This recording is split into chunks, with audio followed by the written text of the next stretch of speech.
Glæsilegt. Heyriði, góða kvöldið öll sömul og hjartanlega velkomin á þennan kosningafund sem á vegum Austurfréttar og Austurgluggans. Ég heiti Dagmari Stefánsdóttir og framkvæmdastjóri Austurbrúar og var falið þetta mikilvæga hlutverk að stýra þessum fundi hér í kvöld og vona bara að mér farnist það vel að hafa stjórn á þessu Karlastóði og Ingibjörgu. Svo við byrjum bara strax á því að adressa það. Við ætlum að byrja þetta á því að fara hérna örstuttan kynningarhring þar sem ég bið frambjóðendur að segja til nafns hvaða flokk þau eru fyrir, í hvaða sæti þau sitja og svo smá rúsína í pylsuendanum varðandi þennan kynningarhring. Ég ætla að biðja ykkur líka að segja mér uppáhalds slagorð ykkar flokks, hvað í mestu uppáhaldi hjá ykkur. Það þarf ekki endilega að vera slagorðið sem þið eru að nota núna, það má vera eitthvað gamalt slagorð sem í miklu uppáhaldi, en svona slagorð sem ykkur finnst kannski lýsa ykkur líka svolítið. Svo ætlum við að fara í hérna nokkra spurningar. Það hafa verið, Austurfrétt búin að vera með könnun í gangi inn á netinu þar sem að fólk hefur getað sent inn spurningar og við erum búin að taka svona úrtak úr þeim og ýmislegt sem að okkur kannski bara leikur forvitna á að vita. Það er ágætt að taka það fram strax að á þessum fundi ætlum við að fókusa á málefni sem snerta Austurland beint. Við ætlum ekki mikið að vera í svona málum sem eru á einhvers konar heims- eða landsvísu, hvort sem það eru hérna utanríkismál eða eitthvað annað sem að menn bara geta kynnt sér þá almenna stefnuflokkan í. Heldur ætlum við að reyna að fókusera svona á málin sem að skipta íbúa hér mestu máli af því að okkur virðist og hefur sést bæði í kosningakönnun hjá Austurglugganum og eins í þessu Mentimeter sem þau eru með í gangi á netinu núna og menn geta sendt inn spurningar í. En byrjum á kynningarhringnum og ég bara gef þér hér orðið mér á hægri hönd. Byrju ég að kveikja á þér? Kveikt á mér. Komið. Herðu, já, það er ánægilegt að vera komin hingað. Ég heiti Sigurjón Þórðarson og skipa fyrsta sætið hjá flokki fólksins hér í kjördæminu. Slagorðið hjá okkur í flokki fólksins auðvitað fæði, klæði, húsnæði, en auðvitað stöndum við fyrir margt fleira sem við förum yfir hér í kvöld. Takk fyrir. Já, komið sæl, það er gaman að vera með ykkur hér í kvöld. Ég heiti Þorsteinn Bergsson og bý á Egilsstöðum. Og ég er oddviti jóðlista Sósíalistaflokksins í Norðausturkjördæmi. Mitt uppáhaldsslagorð í flokknum er einfaldlega svona: skilum rauðu. Komið sæl, ég er Sindri Geir Óskarsson, 33 ára akureyringur og fnjósdælingur og prestur á Akureyri og ég er oddviti Vinstri grænna hérna í kjördæminu. Við höfum nú átt alls konar góð slagorð en við erum að keyra á núna verum vinstramegin og það, mér finnst það skipta máli af því þessi snarpa kosningabarátta, hún hefur ekki snúist nú mikið hugmyndafræði. Þannig að verum vinstramegin. Góð kvöldið, gaman að sjá okkur. Gunnar Viðar Þórarinsson heiti ég bý á Reyðarfirði. Ég er 38 ára, ég er fjölskyldufaðir og verslunareigandi. Slagorð, ég er svo sem ekki öflugur í slíku en eina sem ég heyrt bara kjósum, ég glemdi að segja, afsakið, ég er að bjóða mig fram fyrir lýðræðisflokkin, oddvitasæti og hérna við viljum hugsa stórt, við viljum endurnýja inn á þingi og hérna fá nýtt fólk inn, þannig að hugsum stórt og kjósum XL. Sigmundur Davíð Gunnlaugsson, oddviti og formaður Miðflokksins. Ég meina, hverju áttir von á? Auðvitað nefna menn þau slagorð sem þeir eru að notast við núna. Ég er mjög hrifinn af slagorðinu Áfram Ísland. Við reyndar fundum það ekki upp. Það hefur birst áður. En það hefur allavega tvöfalda merkingu því að við viljum líka bara áfram Ísland. Við viljum vernda þetta samfélag. En svo fylgir á eftir, við gerum það sem við segjum þetta að gera, sem er eiginlega grundvallaratriði. Já, en má ég segja eitt sem að mér fannst fyndið og kannski engum öðrum, já, sem ég laði til, bara sem hugmynd. Það var Miðflokkurinn, engin slagorð, bara lausnir. sem er ekki alveg rökrétt en mér fannst það fyndið. Já, komið sæl. Ingvar Þóroddsson heiti ég og er oddviti Viðreisnar í Norðausturkjördæmi. Ég er 26 ára akureyringur og menntaður verkfræðingur. Er á þessu ári búinn að vera að kenna stærðfræði og eldfræði í mínum gamla skóla menntaskólanum Akureyri. Man hvort það var eitthvað fleira smátt að koma fram, nema náttúrulega upp á slagorð. Viðreisn er ekki gamall flokkur, hefur ekkert verið með mjög mörg slagorð. Það er svona í uppáhaldi á mörgum okkar almannahagsmunir umfram sérhagsmunum sem að ég hef stundum heyrt aðra líka svolítið verið að nota eins og þessari kosningabaráttu. Mitt uppáhaldsslagur allar tíma er endur ekki míns flokks heldur annars og það er árangur áfram ekkert stopp. Það hefur alltaf átt svona staði mínu hjarta. Góða kvöldið. Theodor Ingi Ólafsson heiti ég, er oddviti Pírata í Norðausturkjördæmi. Ég er 46 ára Eyfirðingur, búsettur í Reykjavík, er forstöðumaður og íbúðarkjarna fyrir geðfatlaða. Sko mitt uppáhaldsslagorð er bara nýjasta slagorð okkar sem er gefum spillingunni frí og það þarf ekkert að útskýra það nánar. Komið sæl og takk fyrir boðið. Ég heiti Logi Einarsson og er 60, fæddur á Akureyri og uppalinn þar en hálfur Eskfirðingur. Ég ætla að nefna slagorð sem ég er búinn að leggja til 2017, 2021 og núna fyrir þessar kosningar sem að hlaut ekki brautagengi og það var meira fjör. Góða kvöldið öllsömmul. Ingibjörg Ísaksen heiti ég og er einmitt eini kvenkins oddvitin hérna í Norðausturkjördæmi. Er oddviti Framsóknar, bý á Akureyri og Ingvar, ég vissi ekki að það leyndist Framsóknarmaður í þér. Gaman að heyra þetta, ég held það. En sko, það er vinnavöxtur velferð sem er kannski kjarninn sem að ég vel varandi slagorð, en síðan kannski það sem er bara vel við hæfi núna í dag, það eru minni öfgar, meiri framsókn. Takk.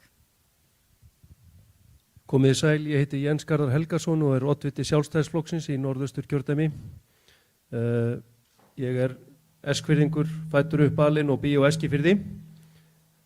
Sem þó ég sé bara 47 ára, þá er ég svolítið gömul sál og íhaldsamur. Þannig að mitt uppáhaldsslagorð fyrir Sjálfstæðisflokkin hefur alltaf verið stétt með stétt. Það er greinilega bara hægt að hafa kveikt á öðrum mikrofónunum hérna í einu eða bergmálar á milli þeirra. Mér finnst það mjög stétt að hafa einn mikrofón. Já, en það ekki. Já, bara slekki á ykkur ef þið eru með derring.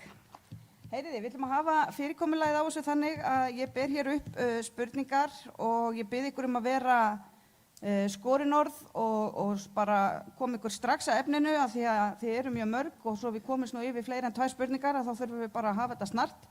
Ég mun taka tíman á ykkur, þið fáið að minnstakosti 30 sekúndur til að svara hverju spurningu og ef mér er farið að finnast þið fara óhóflega fram úr tíma þá byrja ég hér að berja þessa írsku trumbu. Þannig að það mun ekkert fara fram hjá ykkur. Við skulum bara vinda okkur í þetta og fyrsta spurningin er okkur Austfirðingum afar mikilvæg og hugleikin á þessum tímum og hún var einmitt efst á blaði Austurgluggans í svona kosningakönnun sem að þau gerðu nú fyrir stuttu. Það eru geðheilbrigðismálin sem að eins og gefur að skilja hafa verið okkur hugleikin síðustu mánuði. Og mér langar því að byrja á að spyrja ykkur bara hvað þið teljið brýnast að gera á Austurlandi þegar kemur að geðheilbrigðismálum og við byrjum bara hjá þér, Jens, gjörðu svo vel. Já, takk fyrir þessa spurningu. Ég held að við höfum nú verið áður saman frambjóðendurnir og það er í rauninni þannig að þetta er í rauninni sá málaflokkur sem að er, hvað hún segja, algjörlega pólitísk samstaðum.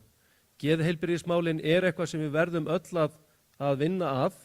Við þurfum að stórbæta geðheilbrigðismálin og aðgang fólks að geðlækningum og við þurfum líka að reyna að vinna að því saman að koma hér upp meðferðarúrræðum fyrir þá sem er í fíknivanda og þetta eru svo stór málaflokkur og hann er þvert á alla flokkana og við höfum alltaf verið sammáluð að hér frambjóðendurnir og ég held að það mun ekki breytast í kvöld. Þetta er ópólitískt mál. Takk fyrir. Bara tek undir það sem að Jens kom inn á hérna áðan, virkilega mikilvægur málaflokkur og ofarlega í huga okkar allra. Það er margt hægt að gera, mikið búið að gera og búið að byggja mjög góðan grunn í tengslu við geðheilbrigðismál á Íslandi. Það er búið að mynda geðheilbrigðisteymi víða land og ég tel að sé afar mikilvægt líka að stækka þau teymi, efla þau með fleiri einstaklingum, sálfræðingum og geðlæknum og útvíkka all land. Þetta þvert líka á stofnanir og við heyrum það að það mismunandi líka hvar þjónustan liggur, það þarf frekar að skilgreina þjónustuna, fyrsta þrep, annað þrep og þriðja þrep, þannig að sé engin grá merki og stofnanir séu að vísa einstaklingum á milli sín. Þannig að það afar brýnt líka að hlutverkin séu vel skilgreind og við náum að það sé mælanlegur árangur. Já, gríðarlega mikilvægur málaflokkur og kannski svo stærsti í dag, eitt svo stærsti í dag. Ég held að það skipti máli að byrgja brunnin í rauninni áður en það komið í óefni og við í Samfylkingunum viljum tryggja öllum landsmönnum aðganga föstum heimilislækni og heimilisteymi til þess að það sé fastur snertiflötur við heilbrigðisþjónustuna alveg frá því að fólk fæðist og til enda. Við þurfum auðvitað líka að tryggja að ungt fólk og unglingar hafi aðgang að sérfræðingum í skólum og við studdum tillögu Viðreisnar á sínu tíma gjaldfrjálsa sálfræðiþjónustu sem að allt þingið studdi en ekkert hefur orðið af. Já, ég ætla nú ekki að fara að endurtaka allt sem þau hafa sagt. Ég sammála því flestu bara, ef ekki öllu. Ég hef náttúrulega unnið í geðheilbrigðiskerfinu núna í rúmlega 10 ár. Það þarf náttúrulega fyrst og fremst að auka aðgengi fólks að geðlæknum og bara sálfræðiþjónustu, hvað sem hér á Austurlandi eða bara á landsbyggðinni allri og bara landinu öllu. En það sem við þurfum, finnst mér, eftir svona byggt á minni eigin reynslu, er að við þurfum að grípa fyrr inn í. Við erum allt og mikið að spara í dag og búa til miklu stærra vandamál seinna. Já, takk fyrir. Eins og Logi nefndi þá var það einmitt Viðreisn sem að lagði fram tillögu og fór í gegnum þingið að sálfræðiþjónusta yrði niðurgreidd og það í rauninni endurspeglar þá viðhorfsbreytingu sem hefur einhverju leyti átt sér stað í samfélaginu að andleg veikindi, geðræn vandamál eigi að takast á við eins og hvers annars konar heilbrigðisvanda. Þetta hefur alltaf verið svona eitt af okkar mikilvægastu málum í Viðreisn og svona ásamt efnahagsmálum það sem við erum að leggja hvað mest áherslu á. Út á landi, þetta eitthvað sem við verðum að tala um á landsvísu en þetta sérstaklega út á landi þar sem bara almennt mönnunarvandi á heilbrigðisstofnunum. Þar þurfum að takla þetta með til dæmis einhverjum hvötum til að fólk komi að vinna. Það til dæmis geðdeildin á sjúkrahúsinu á Akureyri sem að þjónar stóru svæði. Þar hefur ríkt ákveðið neyðarástand sem það þarf að takast á við og eins og Theodór segir að þá það er mjög dýrt að gera ekki neitt ef við ætlum að hugsa þetta í krónum og aurum. Það hefur til dæmis hlutfall fólk sem takk. Eins og heyrt frá því að Jens Garðar Eðavaði þá er mikil samstaða þessi mál meðal frambjóðenda í kjördæminu og var meðal sitjandi þingmanna. Ég myndi þó vilja bæta einum við að til þess að náist raunverulegur árangur í þessu þá þarf að hverfa frá samþjöppunarstefnunni í heilbrigðismálum á Íslandi og taka meðvitaða ákvörðun komin til skila í stjórnkerfinu að það skuli tryggja jafnan rétt allra íbúa landsins til þjónustu og þar munum við þurfa hvata til að mynda eins og þá sem að lýst í stóru byggðastefnun okkar Ísland allt hvata til þess að fá fleira fólk til starfa utan höfuðborgarsvæðisins. Við þurfum að niðurgreiða sálfræðiþjónustu, við þurfum að ráða geðlækna á Austurland. Við þurfum að standa vörðum með líðan ungs fólks eða alls fólks, auka lýðheilsu og forvarnir. Við þurfum að taka miklu betur á fíkniefnavandamálinu á Íslandi sem gríðarlega stórt og maður hefur heyrt að flokkarnir hafa sagt að við séum búin að tapa því stríði en ég algjörlega á annarri skoðun, við erum ekki búin að tapa því stríði. Og svo bara afglæpa væða neysluskammta af því að mikið af heilbrigðisvandamálunum tengjast einmitt fíkniefnavandanum. Ég ætla að segja bara sem prestur þá veit ég það að víða í dreifðum byggðum landsins þá sálgæsla presta eina úrræði sem í boði þar sem ekki aðgangur að sálfræðingi eða geðlæknum og það algjörlega galin staða. Og ég vil segja að við horfum aðeins á rótina af hverju svona margt ungt fólk að takast á við geðheilbrigðisvanda? Hvernig er lífsgæða kapplaupið sem að markaðshyggjan setur okkur í að fara með þetta unga fólk okkar? Þannig að þess vegna segja ég, við erum til vinstri, leifum okkur að skapa samfélag félagshyggju þar sem við tökum utanum allt fólk, förum inn í skólana með snemtæka íhlutum, hjálpum krökkum að efla seiglu, hjálpum þeim að efla sína hugaró, af því þar erum við að byggja grunn fyrir börnin til þess að koma bara heilbrigðari og lífsglæðari upp í unglingsárin og fullorðinsárin. Já, við í Sósíalistaflokknum tölum fyrir gjaldfrjálsri heilbrigðisþjónustu og það á við sálfræði og geðlæknisþjónustu þá líka, sem að væri breyting frá því sem nú er. Við teljum að það gæti verið góð hugmynd að setja upp fíkni meðferðarstofnun í fjórðunglum og að öðru leyti viljum við nú ræða alla bæting og heilbrigðisþjónustu við fagfólk í fjórðunglum. En ég vil nú segja sko að mér þykir ekki gott þegar menn tala betri þjónustu í þessum efnum í öðru orðinu en aðhald í ríkisfjármálum í hinu. Þannig að ég vil nú beina því til Jens Garðars og fleiri að passa sig aðeins á því. Takk. Já, ég nú ekki sammála því að þetta sé ekki pólitískt mál vegna þess að þessi staða sem uppi hún afleiðing af þeirri pólitík sem hefur verið rekin. Þessi mál hafi verið á hakanum og ég tel að við í Flokki fólksins eigum drjúgan þátt í því að þau hafi verið sett á oddinn og þá einnig umræða fíknivandann. Þannig að ég tel að, svo maður snúið sér aftur á spurningunni, ég tel mjög mikilvægt einkum að snúa okkur að börnum og ungmennum og ekki síður af fíknivandanum með það að hliðsjónum. Stökkva, þetta var alveg, þú veist, alveg akkurat, vel gert. Mér langar að fara aðeins dýpra í heilbrigðismálin. Sumikar komu nú aðeins inn á svona víðari þætti en bara geðheilbrigðismálin. Mér langar að kafa aðeins dýpra því að þetta er bara svo rosalega stórt hagsmunamál hér á Austurlandi. Það er ljóst að hjá HSA hafa framlög ekki fylgt verðlagsþróun frekar en hjá öðrum ríkisstofnunum síðustu ár og hér erum við mjög langt frá allri sérfræðiþjónustu og höfum bara verið skilgreind sem afar viðkvæmt svæði þegar að heilbrigðisþjónustu kemur og hvernig að ykkar mati má tryggja að hér sé ákveðin grunnþjónusta til staðar eins og bara fæðingarþjónusta, bráðagreining, endurhæfingu og annað sem þarf að hafa hér og eins hvernig getum við tryggt að sé hæft fagfólk í heilbrigðisþjónustu á þessu svæði. Það hefur líka verið mjög erfitt að tryggja bara ákveðna mönnun. Þannig að mér langar að heyra í ykkur og við byrjum bara hjá þér núna, Sigurjón. Já, varðandi mönnunina þá skrifaði nú stutta grein í Bændablaðið og ég held að við höfum svona fjallað það að það þarf auðvitað að koma upp einhverjum hvötum til þess að manna þessar stöður. Þannig að það er alveg ljóst en síðan þarf auðvitað bara að tryggja hér fjárframlög.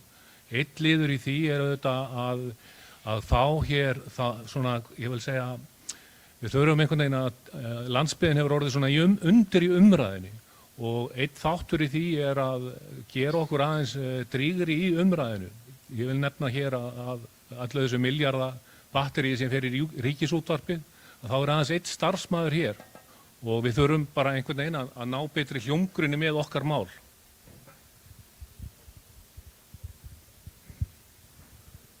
Já, takk. Ég segi nú svo sem bara endurtek það sem ég sagði áðan að það er við munum leita til fagaðila á svæðinu það hvernig heilbrigðisþjónusta verði best bætt hér á Austurlandi en við munum ekki gera það með niðurskurðarhnífinn á lofti eins og stjórnvöld hafa gert fram að þessu.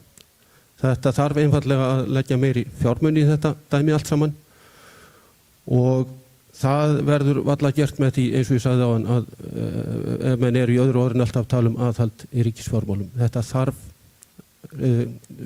öflugt átak og fjárveitingar.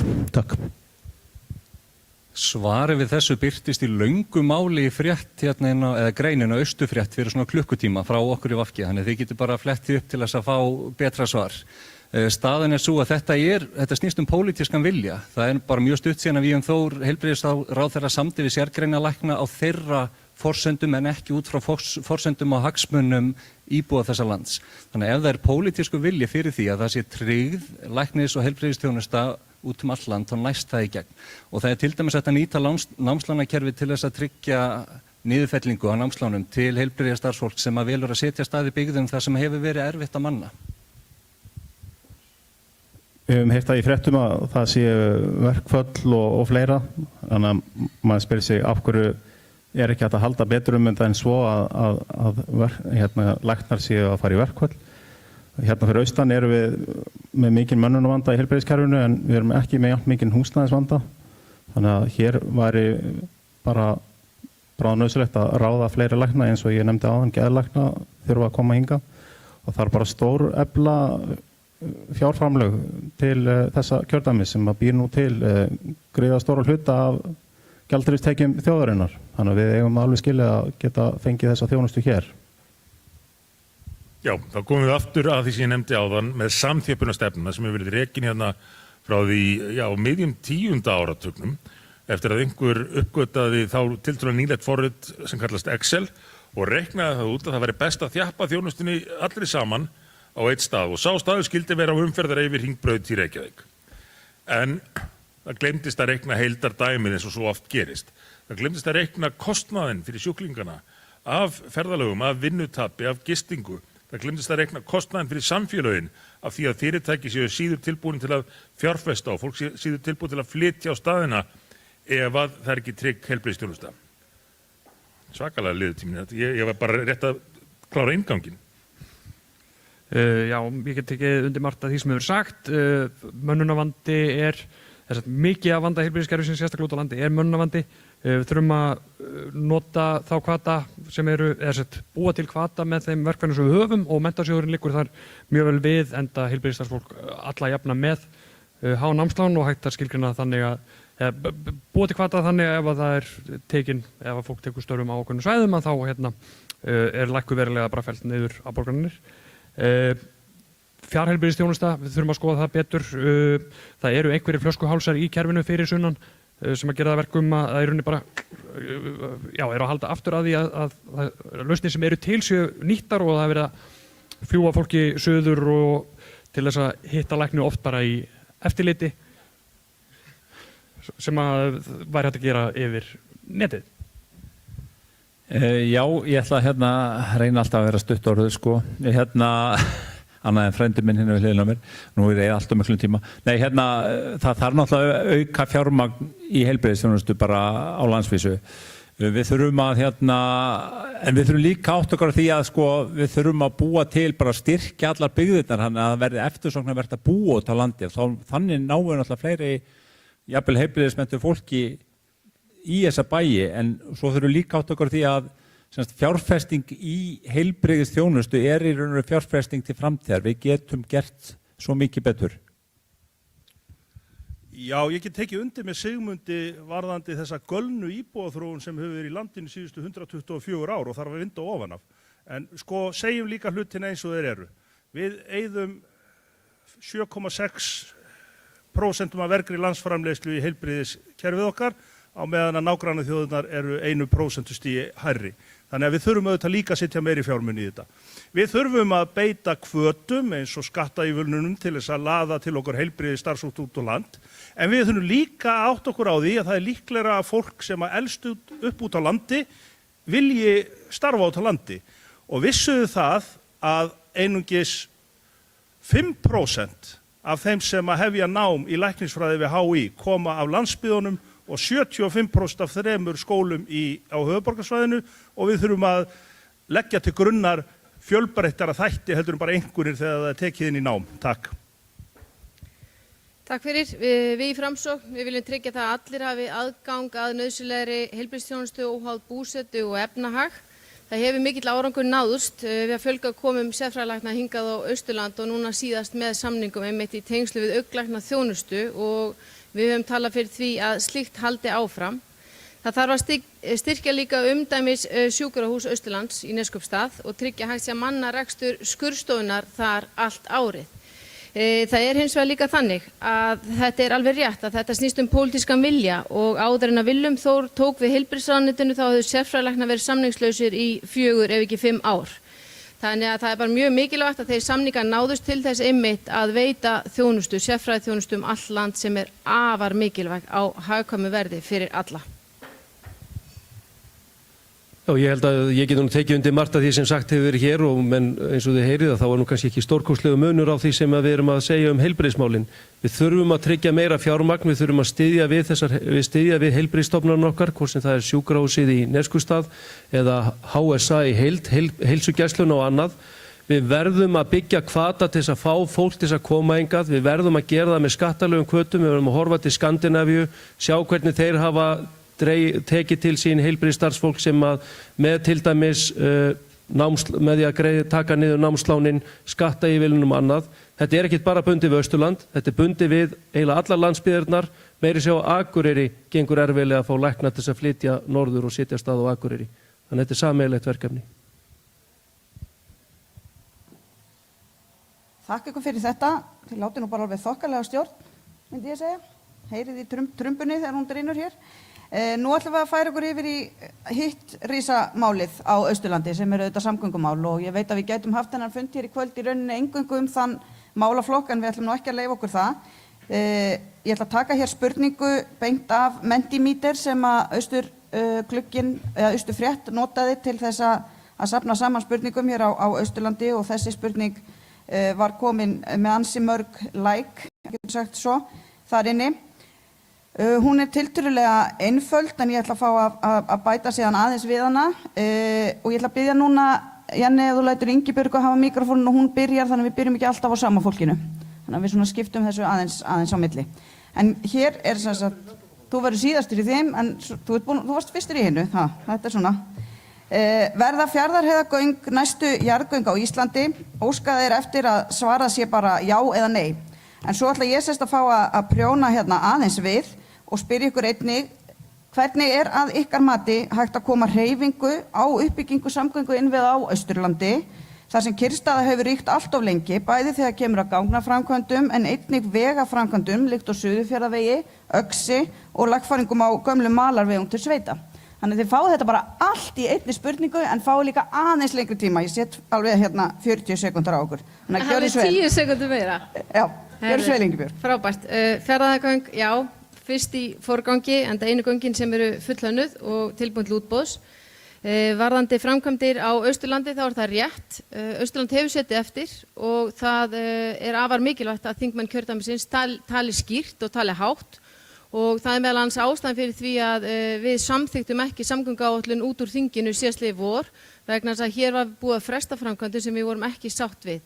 Þannig að við bundum vonir við það að við gætum unnið í því núna á þessum þingvetri og það lofaði góðu þangað til að ríkisstjórnarsamstarfinu var slitið að færa framkvæmdir framar í samgönguáætlun. Það er afar mikilvægt og til þess þarf líka fjármuni og þess vegna þarf að endurskoða gjaldtöku af notkun vega. Já, það þarf að ráðast í Fjarðarheiðargöng, þau eru tilbúin til útboðs, en það þarf líka að hugsa þetta í samfellu og klára auðvitað hringtengingu niður á firði til þess að Austurland geti orðið sameina þjónustu og atvinnusvæði og verið þyngdapunktur til þess að stöðva allan flóttann til Reykjavíkur, þá þarf að búa til eitt samfellt svæði á Austurlandi. Við erum svo með annað í Eyjafirðinum. Við erum að verja 0,5% af vergri landsframleiðslu í samgöngur núna. OECD-ríkin eru að meðaltala eða 1%.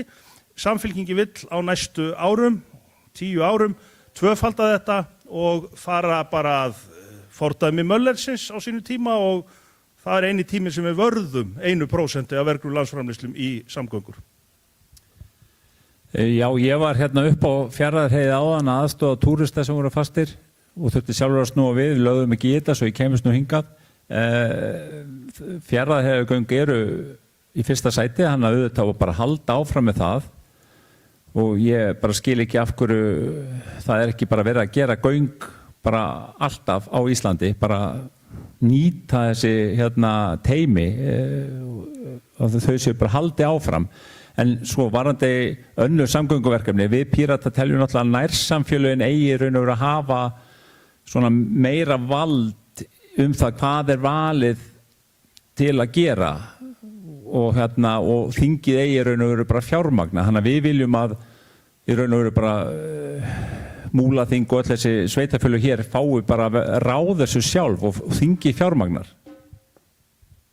Já, Fjarðarheiðargöng, já við þeim og svo halda áfram og koma á hringtengingunni. Ég var búin að púta niður áðan þegar við vorum að tala um heilbrigðismál, að samgöngumál eru víða líka heilbrigðismál og sérstaklega hér, að því að við erum til dæmis með Fjórðungssjúkrahúsið á Neskaupstað og það maður heyrir sögur af því að til dæmis konur sem eru að fara að eiga komist ekki þangað og svo framvegis.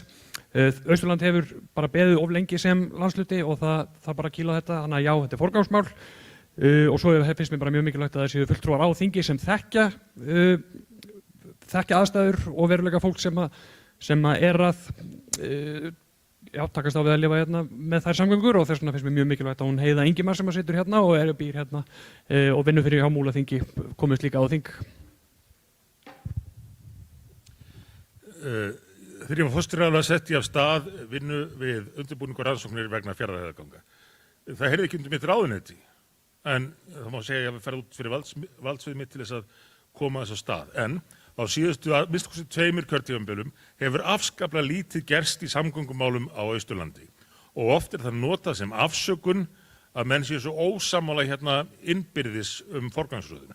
Þannig að fyrir alla muni byrjum bara á að vera öll sammála að nú sé komið að Austurlandi og, svo ég vísi í sjónvarpsþætti, engin slagsmál, engin slagsmál, engin slagsmál, engin fjandað slagsmál. Allir sammála að það sé komið að Austurlandi í samgöngubótum.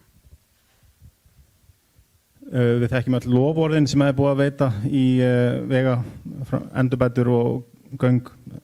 Maður þarf að spyrja sig af hverju gengur svona illa að standa við þau. En mér finnst til dæmis mjög athugavert að við erum að borga mjög mikið af sköttum tengt vegaframkvæmdum en einhverja hluta vegna þá er þeir fjármuni bara varið í eitthvað allt annað, þannig að það þarf að kippa því í liðin. Þannig að ef það verður heimnefnd að skatta á ökutæki að þeir skattar fari bara beint í vegaframkvæmdir. Fjarðarheiði er náttúrulega komin í gang. Ég er talsmaður allra ganga. Ég myndi vilja að við myndum halda síðan strax áfram með eftir þau göng, klára hringinn á Austurlandi. Og ég á margt meira ósagt. Þetta er gali stuttur tími, en svaraði já. Fjarðarheiðargöng eru náttúrulega til þess að tengja saman hverfi í stóru sameinuðu sveitarfélagi og það er algjört forgangsmál að ráðast í þessa gangnagerð sem það er allt tilbúið til þess að byrja. Og við myndum vilja horfa til frænda okkar í Færeyjum þar sem þeir eru með félag í kringum gangnagerð og það eru alltaf framkvæmdir í gangi. Það ætti að vera stefnan okkar hér á landi sömuleiðis að bara bora sem mest.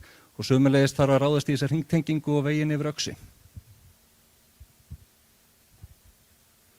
Já, Fjarðarheiðargöng eru efst á áætlun og í þau verður ráðist en þið viti kannski hvers vegna það er ekki byrjað núna.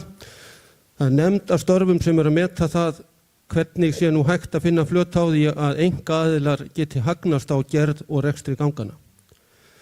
Þetta er eitthvað sem við viljum ekki sjá í sósíalistaflokknum. Við viljum ekki nýta veggjöld til að samgöngubóta á landinu. Við þurftum þess ekki hér fyrir 50-70 árum þegar við byggðum vegakerfið upp úr engu og við þurfum þess heldur ekki í dag. Það væri kannski nær að gera eins og Gunnar var að tala að þeir peningar sem eru eyrnamerktir vegagerð fari í vegagerð.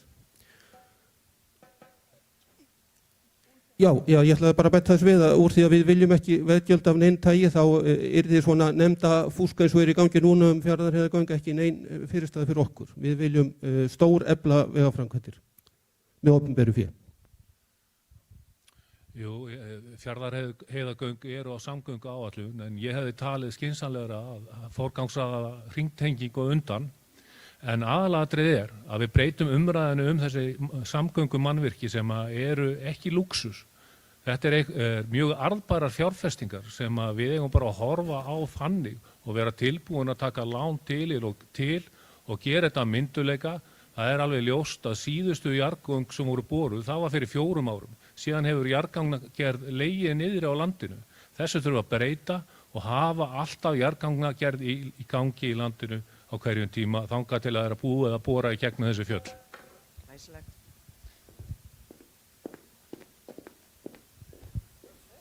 Þakka þér.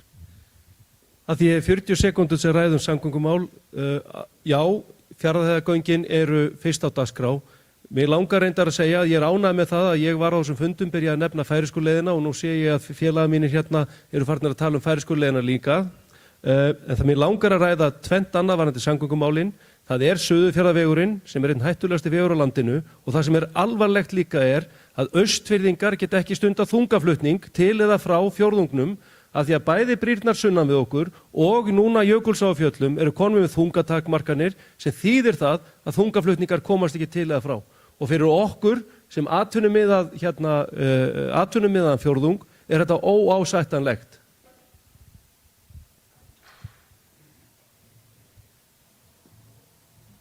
Þetta var vasklega gert og við munum hölda hér áfram í bara léttumálunum og ætlum að dempa okkur í svona atvinnu- og virkjunarmál næst. Ég er að biðja ykkur að láta mikrofónin ganga hérna til hans Þorsteins og hann mun ríða á vaðið núna og förum í hina áttina. Þannig að þú verður síðastu núna, Sigurjón. Reynum aðeins að hafa þetta mismunandi. Já, við þurfum margar spurningar sem við þurfum að komast í gegnum, sko. Það má vera ljóst að hér eru afar skiptar skoðanir á málefnum fiskeldis og ljóst að sitt sýnist hverjum hér á Austurlandi en vinsælasta spurningin sem við fengum inn á Mentimeter var einmitt uppbyggingu fiskeldis í Seyðisfirði. Og ég ætla bara einfaldlega að spyrja ykkur hvaða skoðun hafið þið á því? Gjörðu svo vel, Þorsteinn. Þið fá bara 30 í þetta. Já, sko, lagaraminn utan sjókvíaeldi, hann ekki enn tilbúinn og það þarf að ljúka við hann sem allra fyrst. Ég mun beita mér fyrir því ef ég verð komin í aðstöðu til þess að það ætti að vera ákvæðum að meiri hluti íbúa í nærsamfélagi sjókvíaeldis geti hafnað í íbúakosningu að það verði hafið, svipað eins og menn hafa gert með stækkunarhugmyndir í annarri stóriðju. Sveitarstjórnarlög heimila svona atkvæðagreiðslu í dag en kveða þarf á með lögum að það sé bindandi niðurstaða. Þannig að þetta nú svona viðhorf á þetta fiskeldi í Seyðisfirði. Akkurat á tíma. Ég bjó í Noregi í samfélagi sem hafði fyrir 30 árum verið lofað gulli og grænum skógum út af sjókvíaeldi og uppbyggingu þess og núna 30 árum seinna þá sá samfélagið eftir því að hafa farið í þessa vegferð. Við í VG erum að tala fyrir friðun Seyðisfjarðar, friðun Eyjafjarðar og friðun Öxarfjarðar að það verði ekki byggð upp eldi í þessum fjörðum eins erum við að tala fyrir útfösun eldis í opnum sjókvíum að eftir 2030 þá verði þetta ekki iðnaður sem við stundum hér á landi. Við fögnum allir í atvinnuuppbyggingu og við erum ekkert á móti fiskeldi en við erum samt algjörlega á því að það þarf að gæta öryggis, að það sé hægt að tryggja það að náttúran hljóti ekki skaða af þessu en á sama tíma þarf líka að gæta þess að fiskeldin skili réttmætum tekjum til sveitarfélagana, ekki bara ríkisins. Þannig að við viljum undirstrika það að við myndum ekki vilja leyfa fiskeldi nema þau séu sannarlega örugg náttúrunni. Við höfum séð hversu miklu máli fiskeldi hefur skipt fyrir byggðir sem hafa jafnvel verið í verulegri vörn í okkar kjördæmi og ég tala ekki á Suðurfjörðum Vestfjarða. Þannig að já, það ætti að heimila fiskeldi í Seyðisfirði með ströngum öryggiskröfum.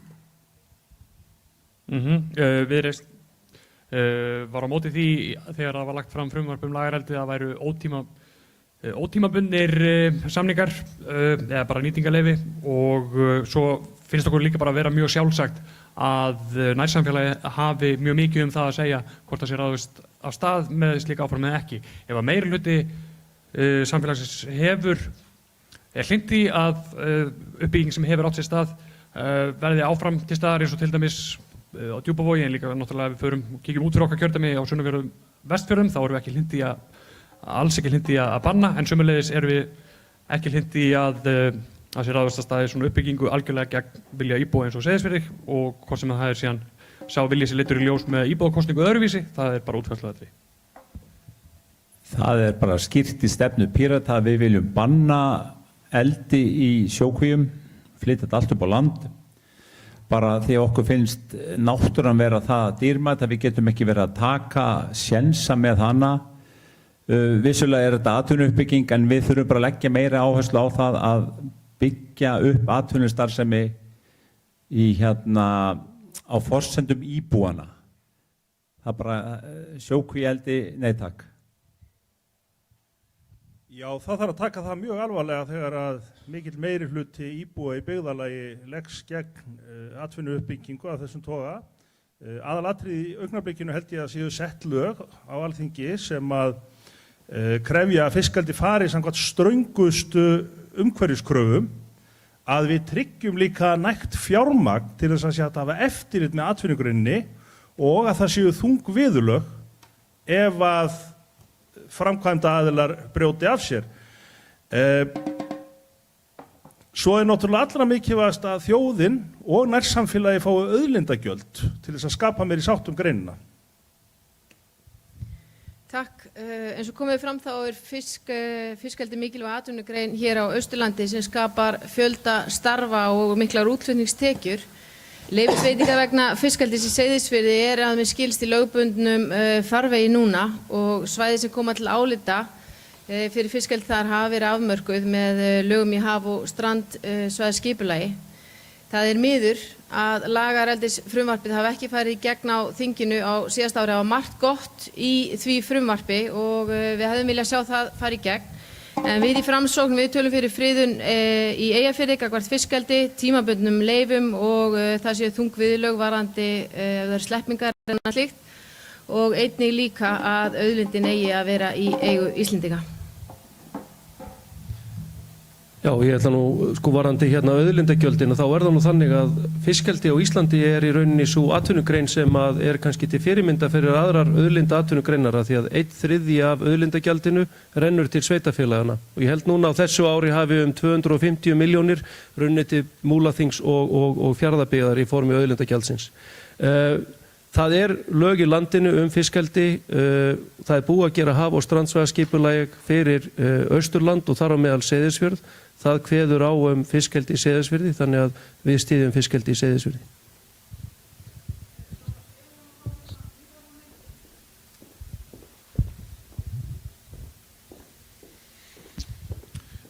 Já, mér finnst ekki rétt að setja fiskeldi í Seyðisfirði í andstöðu við íbúana. Það segi ég mjög fylgjandi fiskeldi.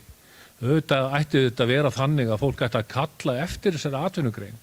Því að hún auðvitað að skapa gríðarlegan arð og auð og við sem ætlum að bæta hér kjör fólks, fátæks fólks í landinu og þeirra sem minna mega sín, að við erum fylgjandi verðmætasköpun. En það örugglega eitthvað bogi við það ef að heilu samfélögin á móti svona verðmætasköpun.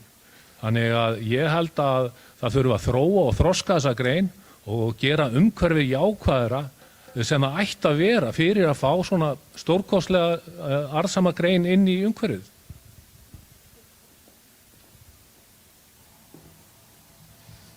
Já, takk kærlega fyrir þetta. Þá eru allir búin að svara, ekki satt? Þá skulum við leyfa mikrofónum á neðan ég spyr næstu spurningar að ganga yfir til Loga og látum hann byrja næstan. Nei. En ég langar nú að koma því að Sigmundur að þú hefur haft áhyggjur af þessum tíma að þú varst bara átti tíma eftir í þessari spurningu og svo fljótur. Þannig að leyfi þér að fá þessar sekundur, nokkru sekundur í annari spurningu. En það annað stórt og kannski umdeilt mál hér á Austurlandi sem að snertir bæði umhverfi og atvinnulíf og það uppbygging vindorkuvera.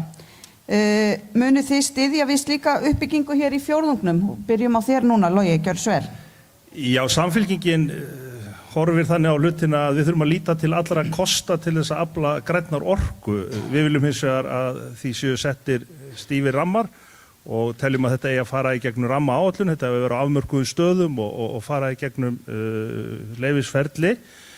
Það eins með orkuna, vindorkan mun í auknum mæli verða virkjuð af einkaaðilum og það mjög mikilvægt að við setjum atvinnugreinina ramma þar sem að þjóðin mun fá gjöld og nærsamfélagið af þeim auðlindum. En við teljum að verða að horfa til vinds eins og annarra grænna orku. Í hvora áttina? Já, varðandi vindorkuna þá Framsókn talað fyrir því að við eigum að fara að stíga varfærniskref í tengslu við hana, byrja á Búrfellslundi og Blöndulundi sem eru þeir virkjunarkostir hvað varða vind sem eru samþykktir í nýtingaráætlun og í eigu ríkisins. sjá hvernig það þróast áfram og taka skrefin út frá því. Það voru lögð fram frumvarp í tengslu við vindorku, varðandi laga umgjörðina og regluverki kringu það. Ég vil segja að það var mikilvægt að það liggi fyrir í þinginu til þess að allir hafi upplýsingar það að hverju þið ganga varðandi uppbyggingu hér á landi. En við tölum frekar fyrir því að vindorkuver verði á færri stöðum, held frekar en fleiri, en fyrst og fremst skapa regluverk og lagaumgjörð kringum vindin. Ég fylgjandi og við erum fylgjandi uppbyggingu vindorkuvera, en það skal samt hafa það í huga að við getum ekki byggt endalaust af vindorkuverum að því við þurfum að hafa annað afl á móti til þess að jafna út vindorkuna. Hreyflarnir eru bara í gangi svona 40–45% af tímanum og þá þarf annað afl á móti, þannig að við þurfum að fara í stórfelldar virkjanir, vatnsaflsvirkjanir til þess að vega líka upp á móti vindinum. Nú Búrfellslundur að fara á stað, Blöndulundur síðan næstur og ég held að síðan verðum við að sjá hvernig önnur verkefni fara á stað. En við verðum líka að tryggja það að vatnsaflið komi á móti til þess að tryggja jöfnunina.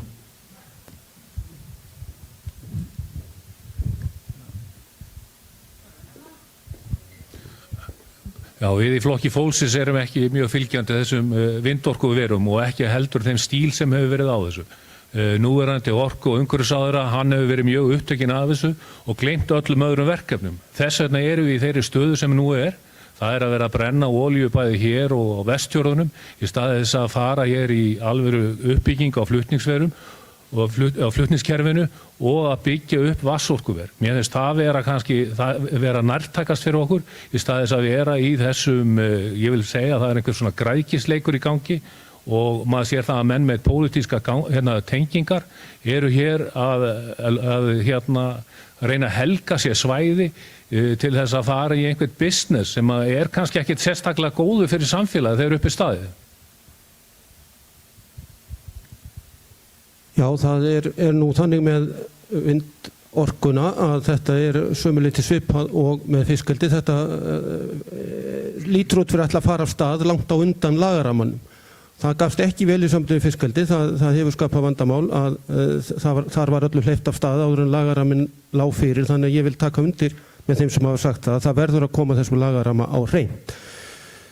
Ég myndi vilja sjá að það veri skilyrðislaus krafa í honum að allar virkjanir stærri en 10 megawatt, hvort sem það eru vatns- eða vindorkuver, yrðu í opinberri eigu. Þá væri kannski slegið á þessa græðgisvæðingu sem komin þarna inn.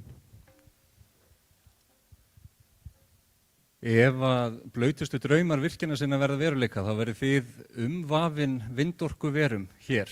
Við í Vinstri grænum við viljum það að þessi orkuframleiðsla væri á forsendum almannahagsmuna. Ef að það yrði farið í vindorku að það væri Landsvirkjun sem að myndi leiða það verkefni. Við erum ekki hrifin af þessari lukkuriddarastemningu þar sem að fjársterkir aðilar að ferðast og ætla að fara að reyna að græða á þessari orku sem mjög óstabíl og það bara ekkert úr því skorið hvort þetta sé hentugt fyrir íslenskar aðstæður eða hvort þetta sé yfir höfuð græn orka. Það ekki orkuskortur í Íslandi, en það þarf að vera forgangsefni að við byggjum upp orkuinnviðina í landinu og tryggjum það að allir íbúar landsins, öll fyrirtæki sem að vilja fara uppbyggingu hafi aðgang að orku. Þegar ég heyrði að þessu fyrst, vindorkuver, þá leist mér nú ágætlega hugmyndina en svo eftir ég hafi skoðað þetta betur, reyndar ekki mjög lengi, þá sá ég að þetta alls ekki grænt. Við erum í lýðræðisflokknum á móti þessu.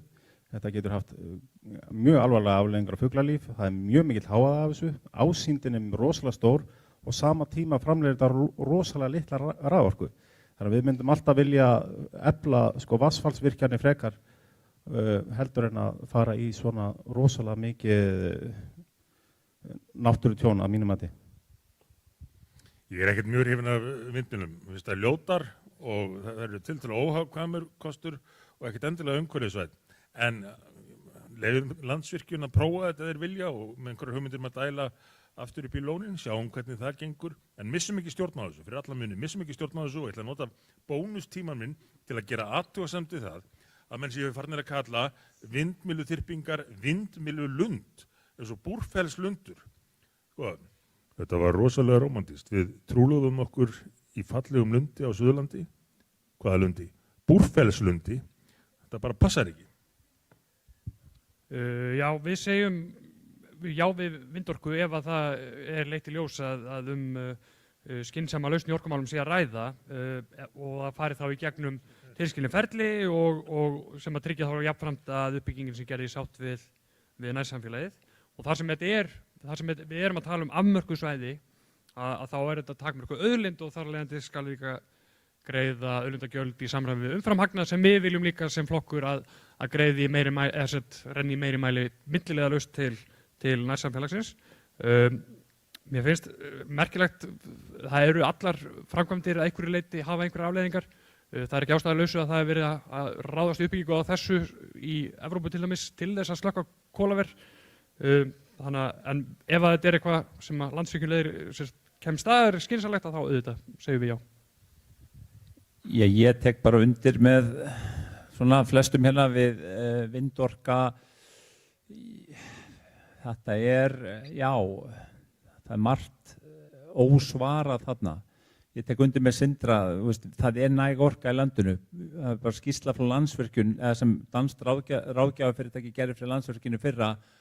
Við getum náð fram 8% meiri orku bara með því að nýta orkun okkar aðeins betur á bara nokkrum árum. Þannig að ef við ætlum að fara í einhver vindorkuver þá það þarf að vera mjög stífir rammar og reglugerðir þar í kringum og ekki einmitt einhverjir gaurar út í bæ að græða því.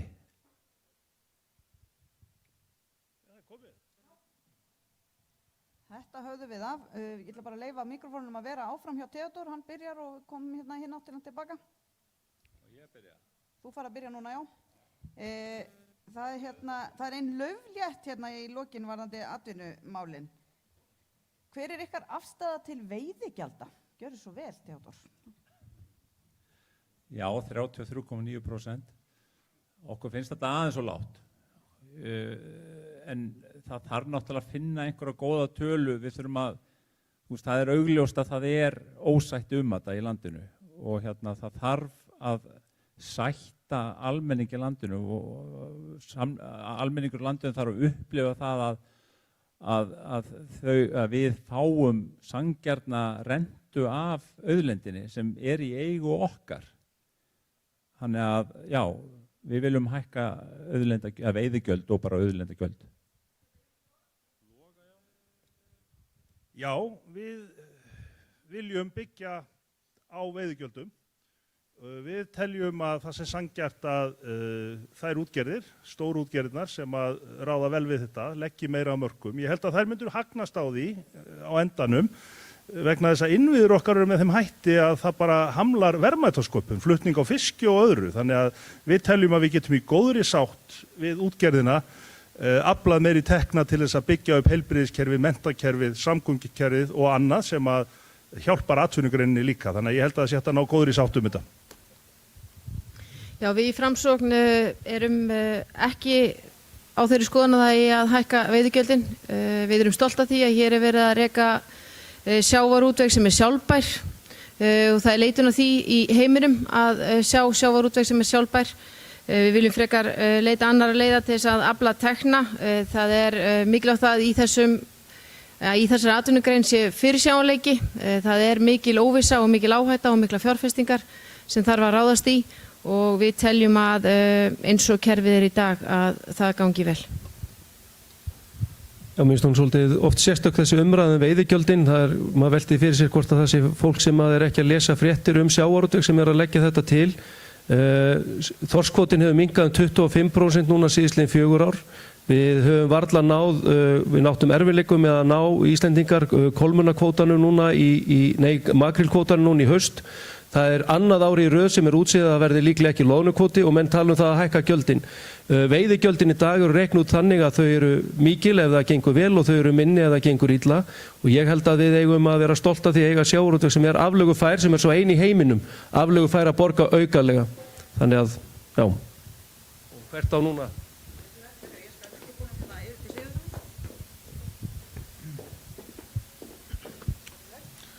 Takk fyrir.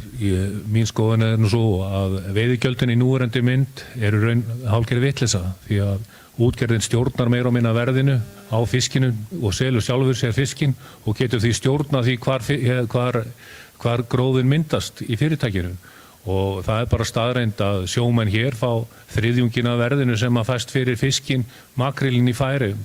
Þannig að veiðigjöldin í svona útreiningum, að þau verða bara einhver hálfgerð svona sýndamennska.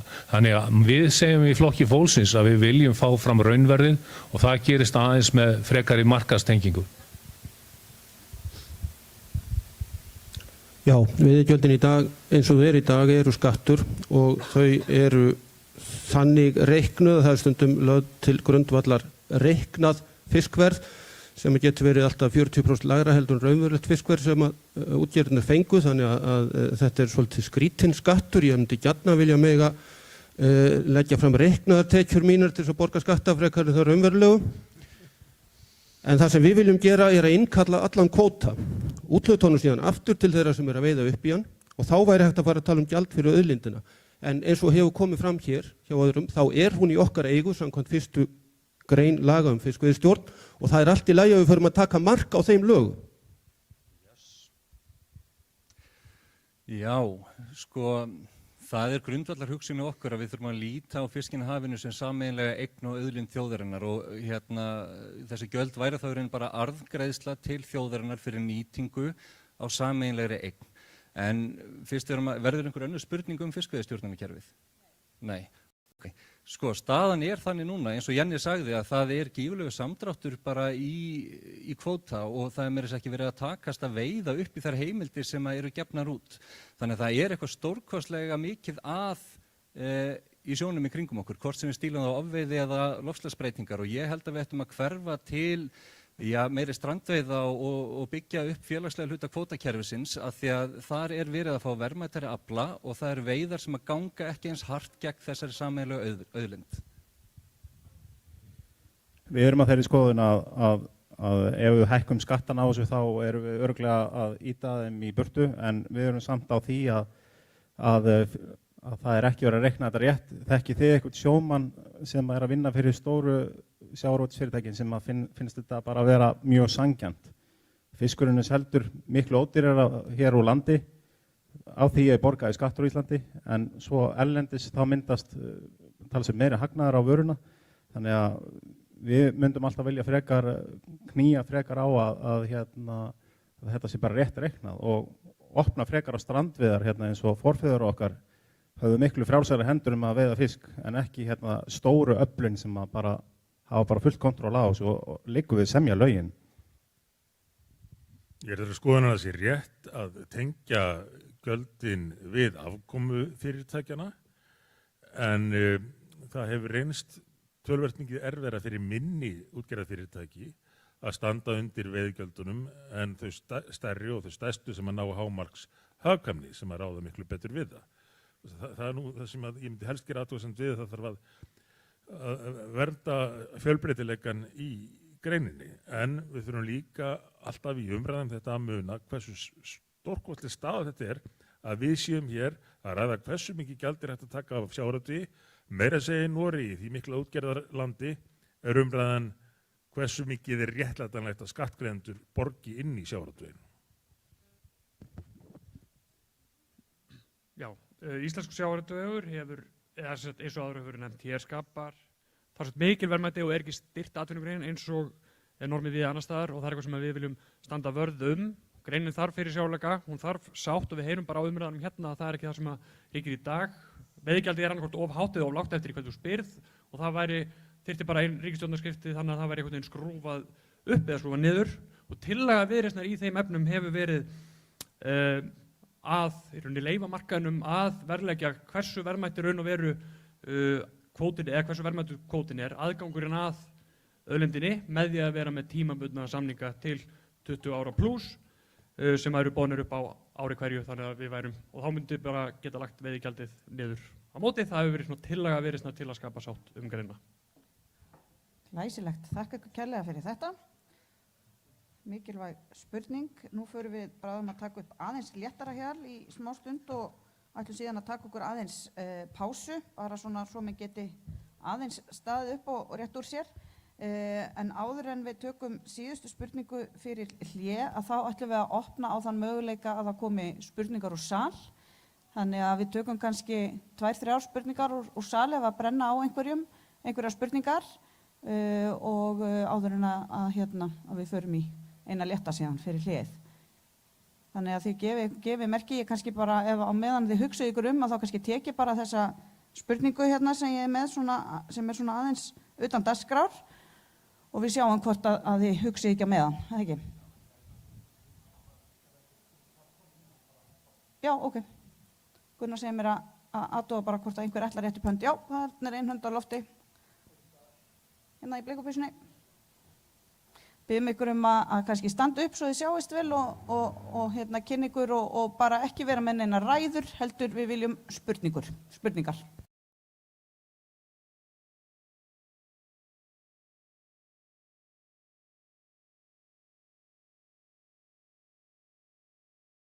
Komin í rauninni bara landsbyggðarskattur hérna á flugvöllin. Er ykkar leið til þess að lækka skatta í landinu, bara að setja landsbyggðarskatta eða aðra svona faldna skatta sem enginn veit af en er bara að borga? Þetta er hvað ég meina. Já, ég vissum að Jens Garðar skilur þetta. Það var önnur hendi á lofti, er það ekki hérna aftast?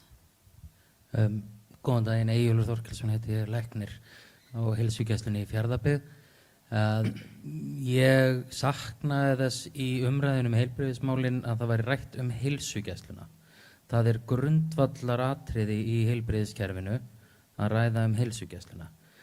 Mig langar að spyrja panelin ef ég má, hver er ykkar sýn á því að styrkja heilsugæsluna í öllu kjördæminu? Takk. Þetta er gott. Takk kærlega fyrir þetta. Þetta eru góða spurningar. Við skulum bara leyfa panelum að takast á við þetta. Byrjum á að gefa boltan á Jens Garðar, þar sem að fyrir spurningunum var nú beint til hans, en eflaust eru fleiri sem vilja leggja þar orð í börg. En við höfum bara sama háttin á. Gjörðu svo vel, Jens. Stuttu tími. Sjálfstæðisflokkurinn er alltaf að tala fyrir því að lækka skatta.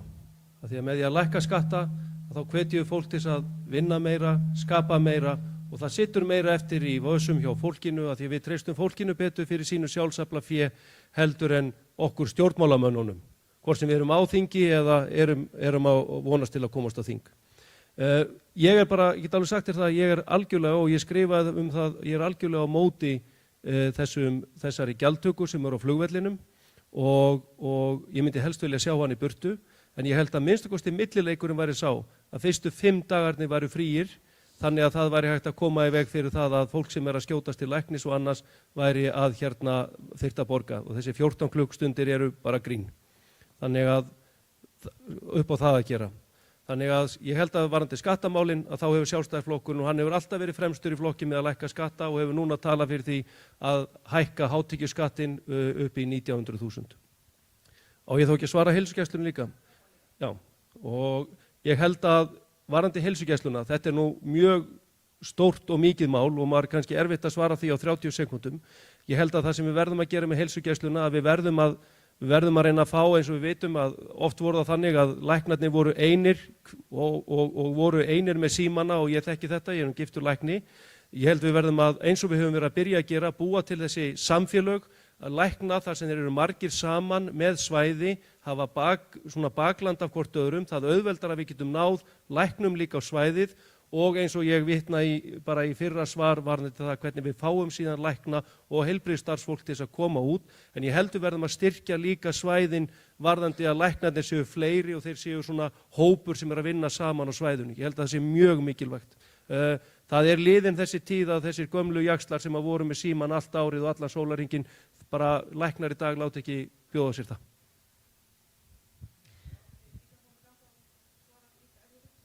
Herri, já, bara varðandi landsbyggðarskattinn, takk fyrir þessu spurningu. Við í Framsókn höfum ekki talað fyrir aukinni skattbyrði á landsmenn, og varðandi bílastæðin á flugvelli, þú nefndir það sérstaklega að þá kallaði ég eftir því að fá fund með stjórn Isavia þegar þetta mál kom upp, og fékk þingmenn kjördæmisins næstum því alla með mér á þann fund. Því miður náðum ekki meiri niðurstöðu en það að lengja þetta í 14 klukkustundir, en hins vegar er afar mikilvægt að skoða þetta í stóru myndinni, og þó að það sé lögð gjaldtaka á bílastæðið í Reykjavík, að það sé tekið tillit til þess að þegar að þjónusta er ekki í boði í heimabyggð, að þá sé lágmark að það sé ekki lagðar auka álögur á íbúa á landsbyggðinni sem þurfa að sækja sér þjónustu annað.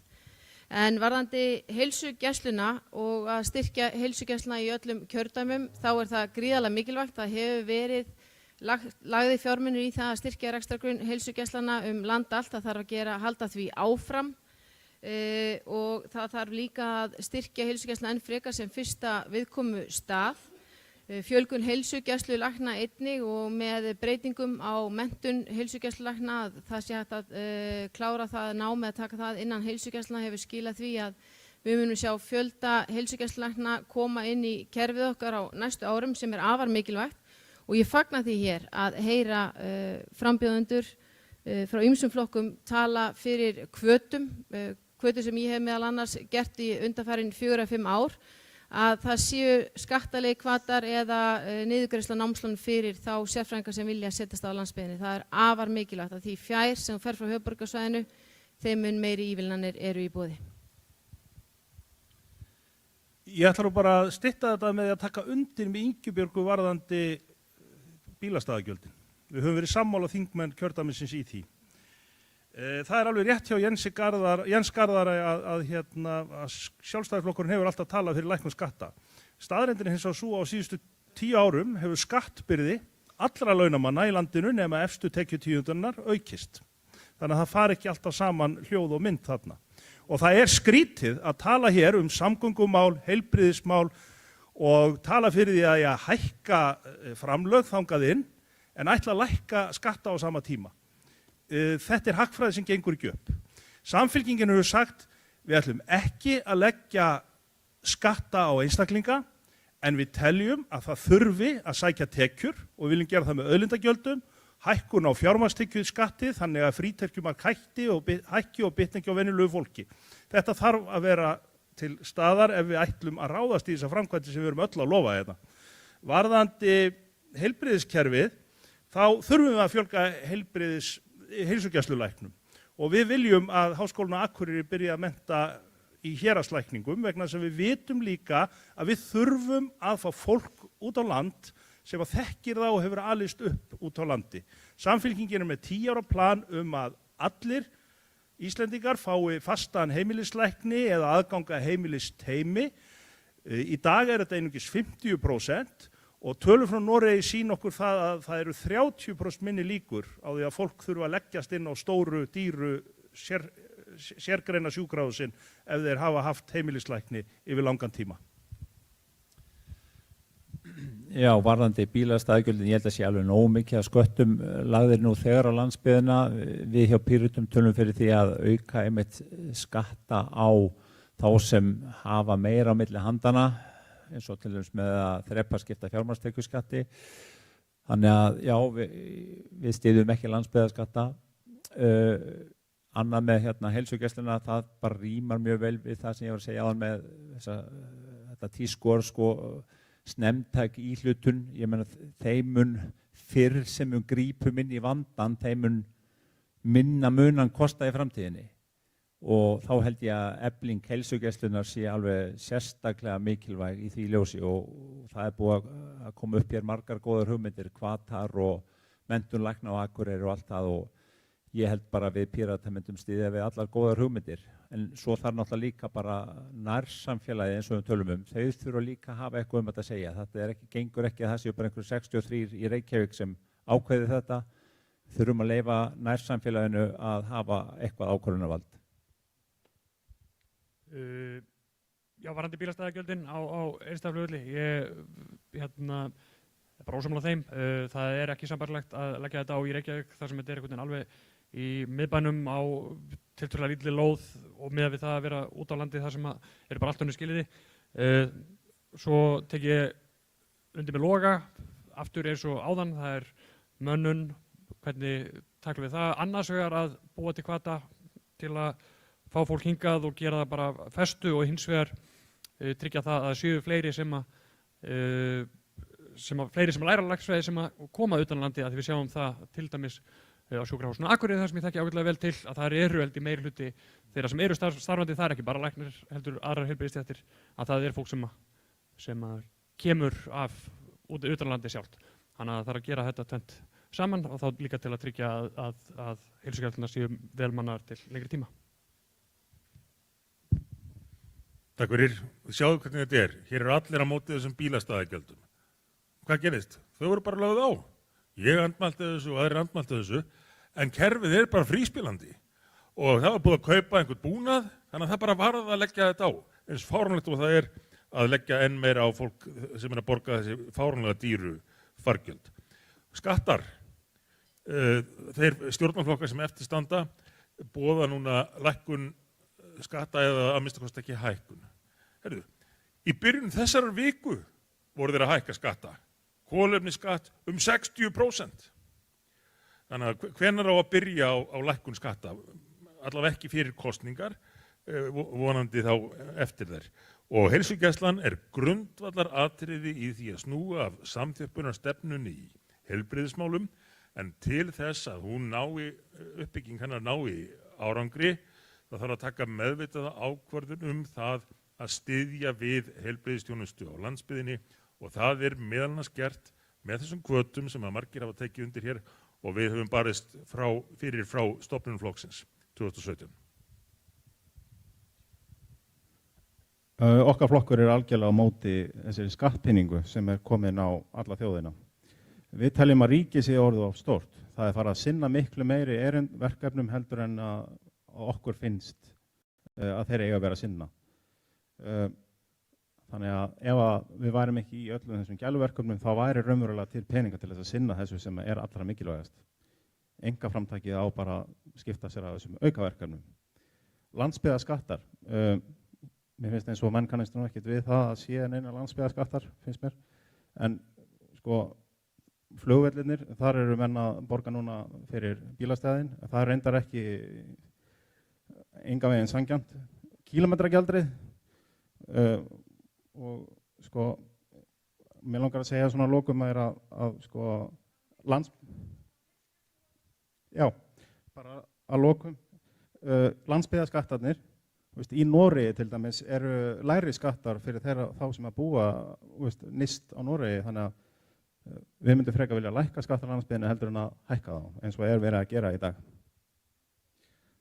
Já, við viljum, sko, heilsugæslan er náttúrulega risastórt mál og við þurfum að hlusta betur á þá stétt og vinna saman með þeim, ekki bara lofa og lofa.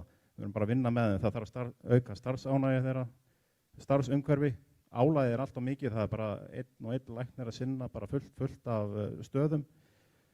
Það þarf bara að ráða fleiri lækna, það þarf að bæta kjör þeirra, af því ég tel að ef við værum með fleiri lækna þá væri ekki svona mikið álag á þeim og myndi kannski síður flosna úr starfi. Nei, við þessum bílastæðagjöldum. Með heilsugæsluna í héraði og í dreifðum byggðum, ég þekki miklu betur til aðstæðuna á mínu heimasvæði, Þingeyjarsýslu og ég sé það að Grenivík, Þingeyjarsveit, þar er heilbrigðisþjónustan miklu leyti borin á baki hjúkrunarfræðinga sem að fara langt út fyrir sitt verksvið og það koma vissulega læknar, heimilislæknar frá Akureyri og Húsavík í heimsókn og heilsugæslurnar á þessum stöðum og þetta er ágætist kerfið á mörgu leyti. Þarna er verið að fókusa á teymisvinnu og samvinnu sem er það sem við erum að reyna að ala upp í skólakerfinu hjá börnunum okkar. En ég til dæmis velti fyrir mér eftir samtal við hjúkrunarfræðing út á landi, hún var að tala af hverju er ekki bara svona heimilis hjúkrunarfræðingar. Ég held að það sé alveg eitthvert tilefni til þess að endurhugsa þessa þjónustu þannig að hún sé út frá þörfum samfélagsins. Já, fáið að standa upp eftir smá, heilin minn fór, sorry krakkar.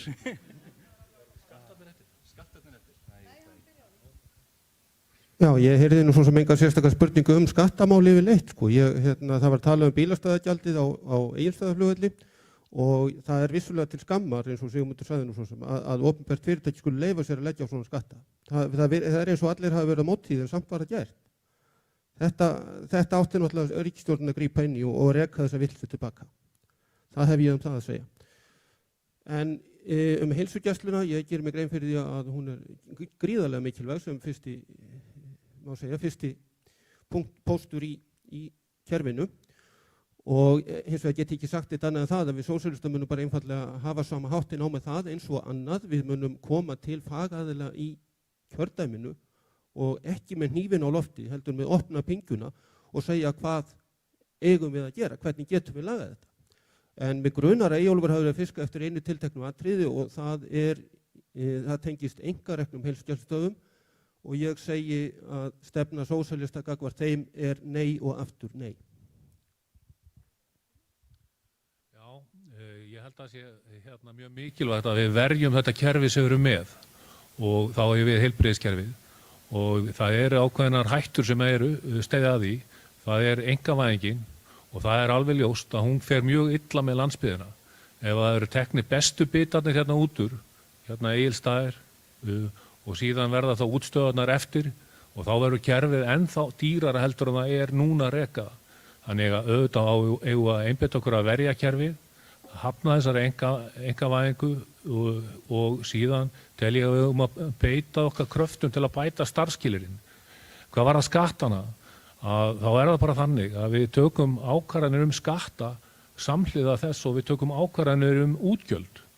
Leið og það er einhver heildarhugsun í samfélaginu, þá helst þetta í hendur.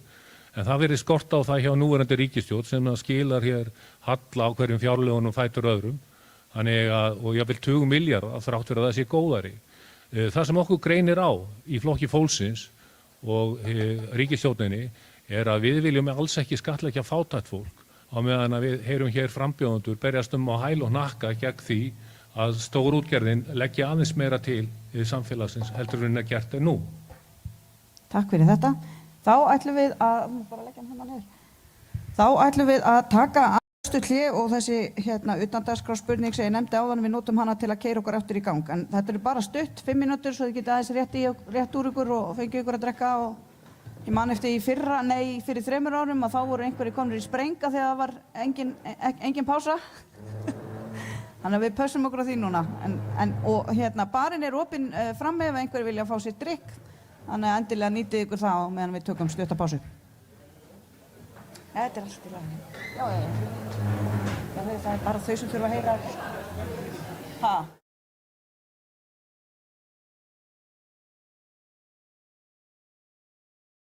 Steini, þetta er eins og við séum í útsvari. Já, þetta er svona hraðaspurningar. Allir búnir að koma sér fyrir, glæsilegt. Heyriði, þá kemur hér ein lauflétt spurning til ykkar og nú er ég að hugsa að bjóða Sindra að byrja að svara. Hvað er það besta sem hefur komið fyrir þig, Sindri? Gjörðu svo vel, þú fara að ríða á vaðið. Býttu, Jón þarf að kveikja. Heilin er komin í gang. Heyrðu, þetta er kannski algjör klísjan. Ég ætla nú bara að segja það að verða pabbi. Ég á 4 börn og þetta er einhver mesti og besti skóli sem ég hef nokkuð tíman fengið að ganga í. Já, það er svolítið erfitt að velja úr. Mér er vegna, ég hef elt draumana mína mjög og þeir hafa allir hverjir ræst og ég mun halda þeirri braut áfram. En allir ég takk ekki undir með síðasta ræðumanni að Sindra. Að eignast börn er það besta sem ég hef upplifað og þykir mjög vænt þau. Þetta er ofauðveld spurning, að eignast börn. Ég hef ekki ennþá eignast börn, þannig að ég held ég verði bara að segja að foreldrar mínir hafi eignast mig. Ég er mjög þakklátur fyrir þau og það líf sem þau gáfu mér og þau eru mér mikil fyrirmynd. Ég er rosalega lélegur í svona spurningum. Það er náttúrulega börnin, ég á 4 stykki, tæknilega séð á því 3 sko, en 1 svona bónusbarn. Svo á ekki bara að segja gott að hafa eignast Ingvar sem frænda. Já, ég svara auðvitað líka börnin en ég held ég hafi líka haft mjög gott á því þegar ég var 16 ára erfiður unglingur að vera sendur á sjóaustur á Fáskrúðsfjörð. Ég kom betri maður tilbaka. Herru, ég segi bara eins og félagar mínir hérna á vinstri hönd að það er að vera mamma. Ég hlotnaðist líka þeirra gæfu að fá 3 börn með núverandi manninu mínum, þannig að við eigum 6 börn samanlagt. En ég get líka bætt betur að það var líka yndislegt að fá ömmuhlutverki. Já, svar mitt bara í línu við það sem þó og ég 47 ára, nú áttaði mig á því að hverju ég var gráhærður svona ungur, að ég á sem sagt 2 afabörn líka og 1 lítil 4 mánaða, þannig að þetta yndislegt. Ég var nú líklega spilti börnunum mínum mjög mikið og ég held ég eftir að spilla barnabörnunum enn frekar.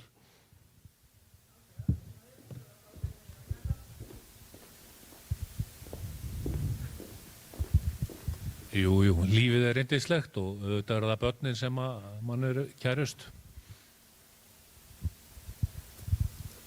Já, ég veist búið að segja mér að ég mætti ekki vera mjög nálægt þessum hljóðnema.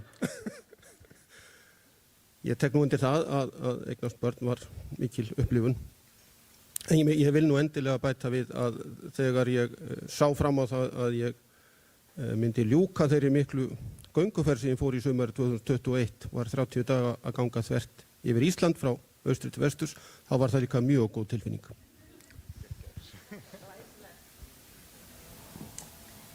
Takk ykkur fyrir þetta, nú þekkjum við ykkur aðeins betur. Þið voru öll svolítið væmin. Ég hef náttúrulega látt að taka bara fyrir að það mætti segja eignast börn, þá hefði þetta verið aðeins fjölbreyttara, en þetta skiljanlegt. Heyriði, þá ætlum við að halda áfram og nú ætlum við að vinda okkur í jafnréttismálin. Það var spurning sem einmitt kom inn á Mentimeter og var búið að líka við hana ansi oft. Og hún hljóðaði svo, nú eru laun kvenna á Austurlandi talsvert undir meðallagi á meðan að laun karla eru fyrir ofan. Hvaða skoðun hafið á þessu og eru þið með hugmyndir einhverjum aðgerðum til að leiðrétta þetta ef ykkur finnst þörf á því?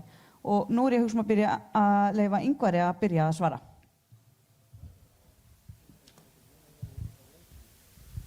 Já, jafnréttismálin hafa bara frá stofnun Viðreisnar verið svona eitt af okkar kjarnamálum.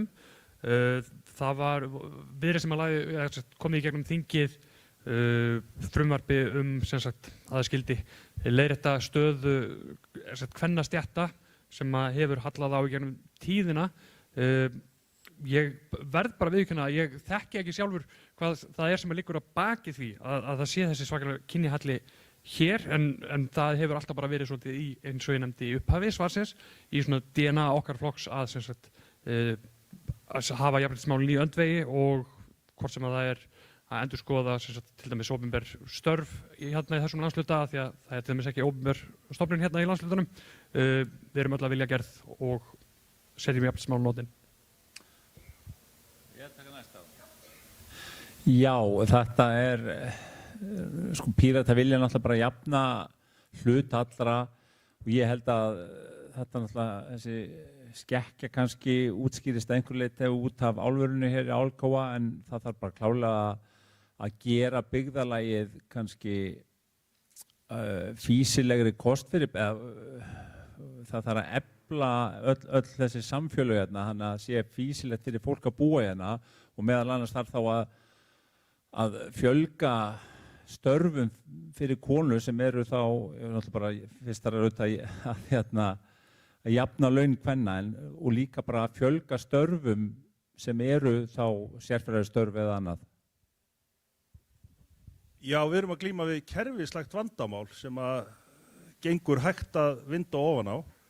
Ég held til dæmis að laun kennara helgist að einhverju leyti að því núna hvernig þau hafa þróast er að þetta breyttist úr karlastétt yfir í kvennastétt. Og við höfum séð margar stéttir sem að hafa orðið í tímanarás kvennastéttir, hvað þær hafa verið miklu lægra metnar heldur en kallastörfin. 2016 þá skrifuðu stjórnvöld, Sigurður Ingi Jóhannsson og Bjarni Benediktsson fyrir höld stjórnvalda, undir samkomulag við launþegarhreyfinguna eftir að við höfðum, eða rétt áður en að við höfðum jafnað lífeyrisréttindi milli opinbera og almenna markaðarins, þá átti að fara í sauman á þessu. Það hefur ekkert gerst á 8 árum. Herri, og við bara tölum fyrir því að það séu sömu laun fyrir sömu störf óháð kyni og það var mikilvægt og merkilegt að árið 2004 séum við ekki komin lengra sem þjóð. En að því ég var komið inn á undirskrift þá var það samkomulag það einmitt að jafna sérfræðistörf og það átti að taka 6 til 10 ár því miður, það 8 ár liðin og það ekki enn komið niðurstaða í það mál og það að brýnt að það gerist eins skjótt og hægt Og ég tek undir hérna áhyggjur varðandi kvennastörf. Sjálf var ég kennari og hef fundið það að það hefur verið eilíf barátta að berjast fyrir réttindum og hærri launum, og þetta á líka við hjúkrunarfræðinga, og þetta eru kvennastéttir og áhyggjuefni að það sé ekki haldið betur utan um þetta, og þetta er eitthvað sem við þurfum að bæta úr. Já, við þekkjum það sem búum hérna á Austfjörðum að við erum náttúrulega með mjög karllæg störf þar sem að mikil vaktavinna í stóriðunni, en við erum líka með mjög karllægan iðnað sem í mjög háum tekjum, sem eru sjómenninir hér í fjórðungnum, og í þeim mælingum sem hafa verið gerðar þá hefur það skekkt að mörguleiti svolítið myndina hvað varðar Austurland versus margir aðrir landsfjórðungar. Þannig að við verðum að, hef alltaf verið á þeirri skoðun þegar við erum að skoða þetta, við verðum að taka þessa ofboðslega háu tekjuhópa út fyrir sviga sem eru bara 100% karlastéttir til þess að fá raunverulegan mælikvarða, af því að við verðum að horfa á, erum við ekki að borga fólki sömu laun fyrir sömu störf.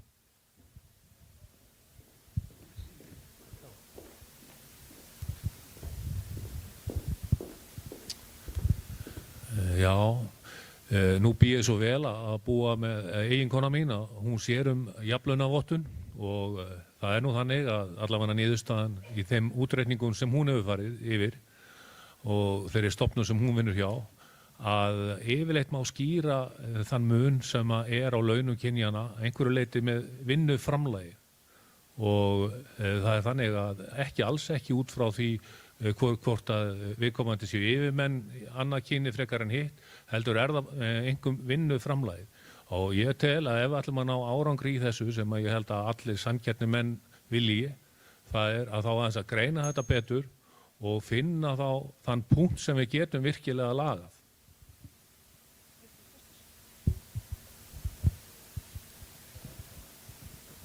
Já, við sjáum þetta nú kannski kristalla svolítið í kennaradeilunni núna. Það var talað að jafna kjör kennara við sérfræðinga á einkamarkanum sem eru þá í sambærilegum störfum. Það hefur ekki gengið hratt og spurning hvernig það gengur núna. Ég sé ekki fram á að það verði mikla breytingar svo sem á samfélagsgerðinni hér alveg á næstunni, þannig að þetta í rauninni þannig að við verðum einfaldlega að hækka laun þeirra sem eru að annast fólk meira heldur en þeirra sem eru að annast vélar og peninga. Það ekki flóknar en það. Nei. Við erum náttúrulega femínísk hreyfing og það svona eitt af okkur grunngildum að það þurfa að leiðrétta kerfisbundið vanmat á kvennastörfum, en það alveg rétt sem að Jens Garðar segir að þessi kynbundni launamunur á fjörðum, hann skrifar svolítið á samfélagsgerðina og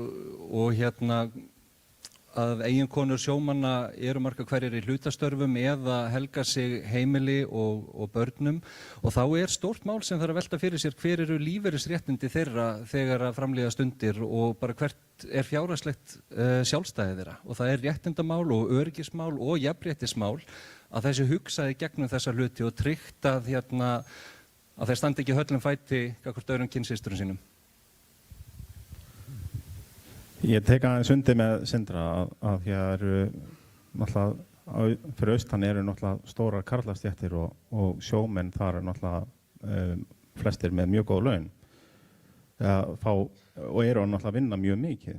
Ég reyndar ekki orðið var við þennan mun, ég kemst þá bara að því síðar og mun þá gera allt sem ég get til að laga það.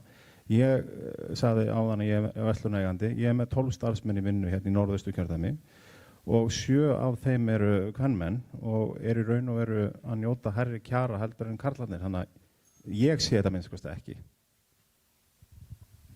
Já, eins og margir hafa nefnt hér, þá helgast þetta miklu leyti af eðli atvinnunar hér í kjördæminu og hvernig hún skiptist milli karla og kvenna, og megin vandinn sem eftir stendur óleystur það að kvennastéttir skuli hafa dregist aftur úr í launum, en það má heldur ekki gleyma heilu stéttunum sem hafa dregist aftur úr nánast öllum öðrum, og ég nefni sérstaklega bændur. Hvort sem að þeir eru kvenkyns eða karlkyns, þá hafa bændur á undanförnum árum og kjör þeirra dregist verulega aftur úr öllum öðrum, og þetta eina stéttin af þeim sem að vinna mikilvæga vinnu fyrir samfélagið, þar sem gert ráð fyrir minni tekjum í fjármálaáætlun til 5 ára.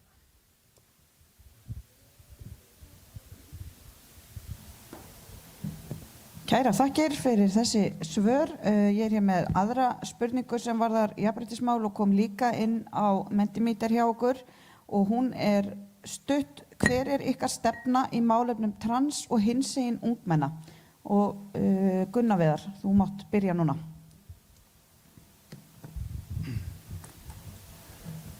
Og spurningi var hver er afstaða Hver er ykkar stefna í málefnum trans og hinsegin ungmenna? Það er engin sérstök stefna gagnvart þeim en ég hef minnst kosti ekki talað frá mínu hjarta og sagt að ég vil bera virðingu fyrir öllum sem að hér búa, óháð kyni eða aldri eða áhugamálum eða hvaða fótboltalið þeir halda með. Ég held að við öll þurfum bara að læra að bera virðingu fyrir hver öðru og hversu ólík sem við erum og það er að birta svo vel að við erum alltaf að koma okkur betur og betur óvart hversu ólík við erum. Þannig að ég þekki ekki annað en að bara það. Takk fyrir. Sindri? Já. Það var náttúrulega, það voru Vinstri græn sem að koma lögum kynrænt sjálfræði í gegn. Og það er alveg kýrskýrt að við lítum á þessi mannréttindamál að fólk fái að lifa sína kynvitund og kynverund og lifa eftir sinni kynhneigð, sama hver hún er. Þetta er bara, við erum fjölbreytt og litskrúðugt þjóðfélag, þannig er það. Já, við sósíalistar viljum bara einfallega tryggja öllum í þessu landi mannsæmandi kjör og aðgang að öllum þáttum samfélagsins og það á bara sama við trans og hinsegin fólk eins og alla aðra. Takk. Já, ég veit ekki til þess að Flokkur fólksins hafi mótað stefnu í þessu máli en aðra en þá að þá auðvitað sýna öllu fólki virðingu og gæsku og það allt. Ég sjálfur þá er ég þeirrar skoðunar að við höfum að fara varlega í að fara í óafturkræfar aðgerðir þegar það eru ófullveðja börn sem að eiga í hlut. Þannig að það eru ýmsir fléttir á þessu máli sem að ég tel vert að ræða og fara nánar yfir því að þessi pendúll er að einhverju leyti að sveiflast tilbaka í öðrum löndum, í Svíþjóð vil ég nefna. Þannig að en svona samantekið þá er þetta mál sem að við eigum að ræða og sýna bara virkilega virðingu.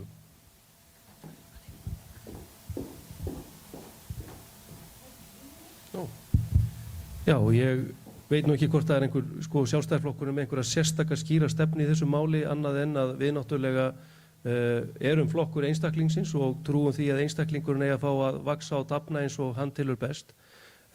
Og ég held að við verðum að stíga varlega til jarðar hvað varðar börn í þessum málum en já, ég held að það sé svona kannski svona aðalmálið. Já, það er nú bara gildir að svipað Framsókn. Við erum ekki með sérstakann kafla hvað þetta varðar. Berum við virðingu fyrir öllum óháð kyni, búsetu, aldri eða kynhneigð eða öðru sem því tengist, fögnum fjölbreytileikanum og teku undir hérna sem að hann Jens segir varðandi börnin. En öllu jafnan þá snýst þetta bara virðingu, að við komum fram við aðra eins og við viljum að sé komið fram við okkur. Við sem eru komin á 70-aldur á minnst okkursti munum hversu andstyggilegt það var fyrir þetta fólk að lifa í samfélaginu sem að var til dæmis bara samkynhneigt. Og að því að við vorum að tala hérna geðheilbrigðismál áfram, þá held ég að það skipti ofboðslega miklu máli til þess að öllum líði vel að við tökum fólki eins og það skilgreinir sig sjálft. Og við í Samfylkingunni viljum einfaldlega byggja samfélag á virðingu, umburðarlyndi. Já, eins og Ingibjörg segir, fögnum fjölbreytileikanum og ofboðslega er miklu skemmtilegra líka mannlífið í dag heldur en það var fyrir 40-50 árum síðan. Takk. Já, sko, Píratar, áherslur Pírata í hinsegin málum eru náttúrulega, sko, það hafa verið miklar framfarir í réttindabaráttu hinsegins fólks á Íslandi en við erum að upplifa bakslag í þessari baráttu og við erum að sjá stjórnmálafólk flytja inn hérna alls konar orðræðum sem byggir á hatri, hræðslu og bara alls konar, já, þetta er frekar ömurleg orðræða og hérna við viljum sporna gegn fordómum gegn hinsegin fólki og tryggja þeim bara meiri réttindi og því að það eru mannréttindi að fá að vera eins og maður vill vera. Virðum sjálfsákvörðunarrétt fólks, því að það eru margir flokkar að tala um sjálfsákvörðunarrétt. Já, Viðreisn heldur betur með stefnu í þessum málaflokki og erum með af okkar 6 oddvitum, þá eru 3 af þeim hinsegin og ég verandi einn af þessum 3. Kynrænt sjálfræði var mjög mikilvægt skref og þurfum að skoða hvað skrefið þurfum að stíga aukalega að því að spurningin snýrst sérstaklega að hinsegin ungmennum, að þá sjáum við það að andleg líðan þar staðan er oft verri meðal hinsegin ungmenna, þannig að það er mjög mikilvægt að taka þetta inn í umræðu aðganga að geðheilbrigðisþjónustu og þá sérstaklega út á landi að tryggja að hún sé til staðar þá sérstaklega fyrir þau sem eru hinsegin. Já, stefnan er einföld og skýr, við viljum bara að allir geti verið eins og þeir eru og séu jafn rétt háir í þessu samfélagi.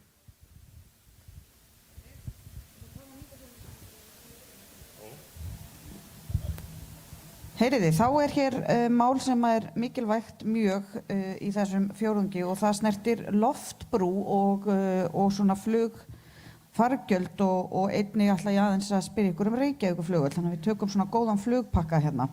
Hver er ykkar skoðun á loftbrúaraðferðinni og hyggist þið beita ykkur með einhverjum hætti til að breyta því kerfi og þá á hvaða hátt? Og hvað má gera til að stoppa þessa þróun sem við erum að sjá í gífurlega háum flugfargjöldum og eins hver er ykkar svona afstaða varðandi Reykjavíkurflugvöll sem að sumir berjast fyrir að ná úr Vatnsmýrinni. Þannig að gjörðu svo vel Sigmundur, þú mátt byrja núna. Já, loftbrú, smá athugasemdum heitið, ég hef aldrei kunnað að meta það því að loftbrú það var þegar að vera að senda neyðarflug til Berlínar á sínum tíma eftir seinni heimsstyrjöldina og þetta á ekki að vera neyðaraðstoð. Þetta eru almenningssamgöngur Íslands að miklu leyti, það ætti að vera það innanlandsflugið og því miður var held ég fyrir séð að þessi aðferð myndi einfaldlega leiða til þess að flugfélögin, aðalega flugfélagið, myndu hækka gjöldin. Þannig að það er betra að nálgast þetta með þjónustu samningum og ekki bara við eitt flugfélag, heldur má ekki gleyma Húsavík og öðrum byggðum sem hafa verið í rauninni dálítið út undan í flugsamgöngunum. Hvað Reykjavíkurflugvöll varðar tvímælalaust að verja flugvöllin með öllum tiltækum ráðum. Nóg er sótt að honum úr öllum áttum og með þínum ýmsu aðferðum og því miður of oft með stuðningi stjórnvalda. Það er tímabært að taka skipulagsvaldið yfir Reykjavíkurflugvölli af Reykjavíkurborg.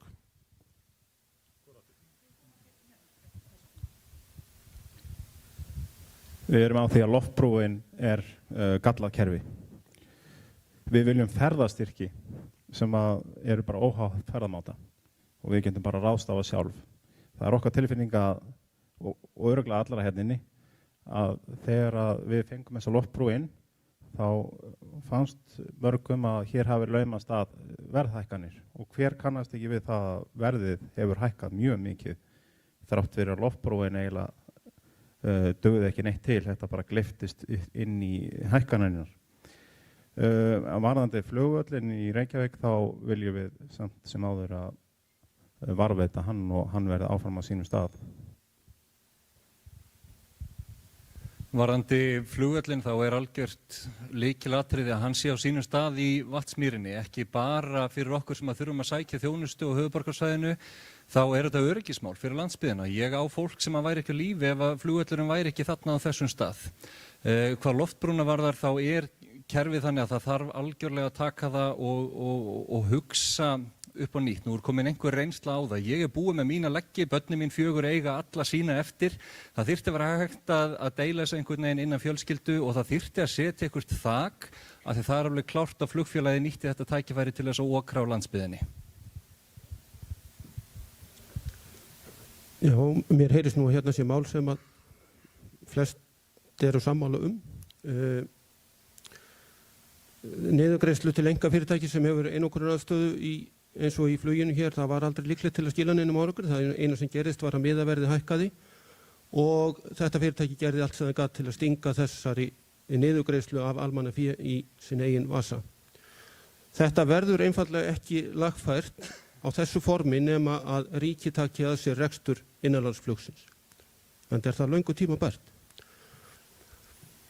Hvað varðar Reykjavíkurflugvöll, þá vil ég eins og hinn flest minnstakosti hafa hann þar. Öryggissjónarmiðin eru sterk og það skelfilegt hvað menn hafa komist upp með að sækja að honum og ég held ég verið að vera algjörlega sammála Sigmundum það að það verið rétt að taka skipulagsvaldi af borginni í þessu máli. Já, hvað varðar Reykjavíkurflugvöll að þá eins og þessi öryggisþáttur fyrir okkur sem að búum út á landi, það sé bara strikað yfir hann og við í flokki fólksins að við erum alveg heil í þessu. Við flytjum sama boðskap hér og borgarfulltrúi okkar í Reykjavík gerir. Það að halda í flugvöllin. Það of mikið það að stjórnmálamenn eða flokkarnir reka eina stefnu hér og svo aðra í borginni.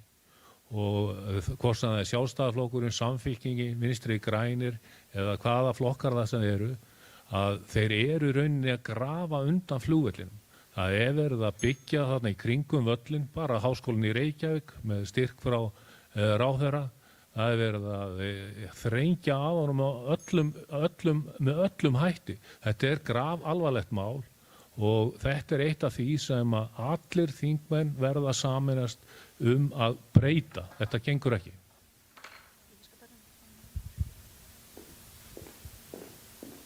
Kannski bregðum aðeins út af vananum og byrjum bara hérna og förum út á enda. Já, varðandi flugvöllinn í Vatnsmýrinni þá verður hann á sínum stað á meðan það engin annar jafngóður eða betri kostur í stöðunni og aðgangur landsbyggðarinnar að allri nauðsynlegri þjónustu sem og heilbrigðisþjónustu og þar með talið sjúkraflugið að það sé allt saman tryggt. Varðandi loftbrúna, þetta var náttúrulega bara mjög gott skref og vel náttúrulega markmið gott en það náttúrulega gallað að einhverju leyti af því að við erum með fyrirtæki í einhverjum stöðu og það rauninni að einhverju leyti gerir það verkum að það ýtir verðinu upp þannig að við þurfum að bara endurskoða þetta í heild sinni hvort það sé einhvern veginn hægt að skapa skilyrði fyrir samkeppni eða bara þannig að loftbrúin raunverulega virki. Já, loftbrú, nú bý ég í Reykjavík þannig að ég hef ekki rétt á henni en það náttúrulega viðurstyggilega dýrt að fljúga hérna á milli. Það bara galið að borgaði 30.000 krónur til að fljúga til Akureyrar daginn. Þetta dýrara en að fljúga til erlendis. Það þarf eitthvað að endurskoða þetta mál. Ég veit ekki hvort við gerum það með auknum niðurgreiðslum á innanlandsflugi eða hvað. Þetta náttúrulega bara eru almenningssamgöngur. Við viljum styrkja almenningssamgöngur. Varðandi flugvöllinn, þá ég kannski svona aðeins á skjön við marga flokksfélaga mína. Ég skil Reykvíkinga að vilja fá þetta byggingaland, en meðan sjúkrahúsið í Reykjavík eini kosturinn að mörgu leyti fyrir bráðaþjónustu til þessu landinu, þá getur þessi flugvöllur ekki farið. Já, loftbrúin var ágætt byrjunarskref en við þurfum að þróa þetta áfram og koma í veg fyrir að þetta leki út í verðlagið og við í Samfylkingunni höfum lagt til að það verið gerð úttekt á innanlandsflugið og það verið metið með tillit til byggðasjónarmiða, kostnaðar, hagkvæmni og fleiri þátta og það alveg öruggt mál að við þurfum að styðja við ferðir fólks utan á landi í nauðsynlega þjónustu sem jafnvel lögbundin staðsett á höfuðborgarsvæðinu. Varðandi Reykjavíkurflugvöll þá viljum við í Samfylkingunni að Reykjavíkurflugvöllurinn sé á sínu stað að minnstakosti þangað til jafngóður eða betri kostur tilbúinn. Það hvorki staðsetning í sjónmáli, þetta líka flókið út frá ríkisfjármálunum, þannig að Reykjavíkurflugvöllur mun verða áfram þar sem hann töluverðan tíma í viðbót. Herjá, ég hef skrifað ótal greinar í tengslu við loftbrú og hækkandi flugfargjöld og Reykjavíkurflugvöll. Ef þið viljið kynna eitthvað það frekar, það kannski erfitt að fara yfir þetta allt saman hérna á örfáum sekúndum. En við tölum fyrir því í loftbrúnni einmitt að gott skref, mikilvægt skref, en mikilvægt þess líka að það sé verðlags eftirlit í tengslum við þetta til þess að skili tilætluðum árangri. Við tölum fyrir því líka að það þurfi að útvíkka loftbrúna frekar, það þurfi jafnvel að fjölga leggjum, það þurfi að geta fært hann á milli fjölskyldu meðlima og einnig líka að þetta nýtist í tómstunda og íþróttastarf. Varðandi flugfargjöldin þá hafa þau hækkað alveg ótrúlega mikið og ég sendi 2 fyrirspurnir í tengslum við þessa hækkanir. Fékk því miður ekki tilætluð svör, allavega ekki nægjanleg svör að mínu mati og mun halda þeirri baráttu áfram því það afar mikilvægt að við sýnum aðhald og við þingmenn berjumst fyrir landsbyggðina því að það er galið að það sé ódýrara að fara til Reykjavíkur með millilendingu í London. En í tengslu við Reykjavíkurflugvöll þá er þetta þjóðaröryggismál og völlurinn á að njóta vafans og Reykjavíkurborg á sinna sínu höfuðborgarhlutverki þar og þá tengist það líka heilbrigðisþjónustu sem við þurfum að sækja þangað. Já, ég held að ég sé nú kannski að fara að endurtaka mig að einhverju leyti. Við þurfum að fjölga leggjónum. Það þarf að vera hægt að nýta leggina, þessa loftbrúna, það þarf að vera hægt að nýta hana á milli þeirra sem að búa á sama lögheimili. Við þurfum að stórauka og bæta í stuðningin við íþróttafélögin. Þetta er stór kostnaður fyrir okkur hér og ég held að lausnin er alls ekki sú að við sem að fara að láta opinbera starfsmenn fljúga með okkur hér í einhverju ríkisflugfélagi og ég bara guðforða okkur frá því. En ég held að það sé kannski einhver ástæða fyrir því að það er ekki samkeppni á þessu markaði. Við erum alltaf að tala um samkeppni. Það er einhver ástæða fyrir því. Við sjáum nú hvernig flugfélögunum okkur almennt gengur að berjast á markaði við erlend flugfélög. Þetta er erfiður markaður, þannig að ég held að við skulum líka kannski tala varlega um það hvernig við tölum það að hér sé að vera að arðræna fólk. En þetta er erfiður markaður og það er ástæða fyrir það er ekki samkeppni. Flugvöllurinn í Vatnsmýrinni að sjálfsögðu og við eigum að hafa skipulagsvaldið. Takk fyrir það. Það fer að síga á seinni hlutan hjá okkur. Eins og ég sagði áðan eftir hlýja þá ætlum við að leyfa okkur að fara aðeins fram yfir auglýstan tíma. Ég ætla að koma hér að einni spurningu í viðbót og svo einni svona til gamans áður en að ég gef þeim orðið í lokin. Það hefur lítið borið á umræðu ferðaþjónustumál í þessari kosningabaráttu. En það er ljóst að þessi atvinnugrein er mikilvæg hér fyrir austan en okkur hefur kannski ekki tekist enn að gera hana að fullu að heilsársatvinnugrein og það stendur svona vissuleyti frekari uppbyggingu fyrir þrifum. Hvað finnst ykkur mikilvægast að gera fyrir þessa grein á Austurlandi? Jenny, þú mátt bara byrja að láta svo mikrofónin ganga hérna í áttina til mín. Ég held að það sé mjög mikilvægt fyrir okkur að varðandi ferðaþjónustuna. Ég held að það sé mjög mikilvægt fyrir okkur að því að ferðaþjónustan er alveg mjög góð hér yfir sumartíman. Við þurfum að fara í framkvæmdir á Egilsstaðaflugvelli, við þurfum að fara að markaðssetja Egilsstaðaflugvelli, við þurfum að lengja flugbrautina og við þurfum að ná inn hérna beint inn á svæðið túristum sem er að koma og nýta hér vetrarferðaþjónustuna. Ég held að það er svona eitt einstaka máli, þetta er mjög stór málaflokkur.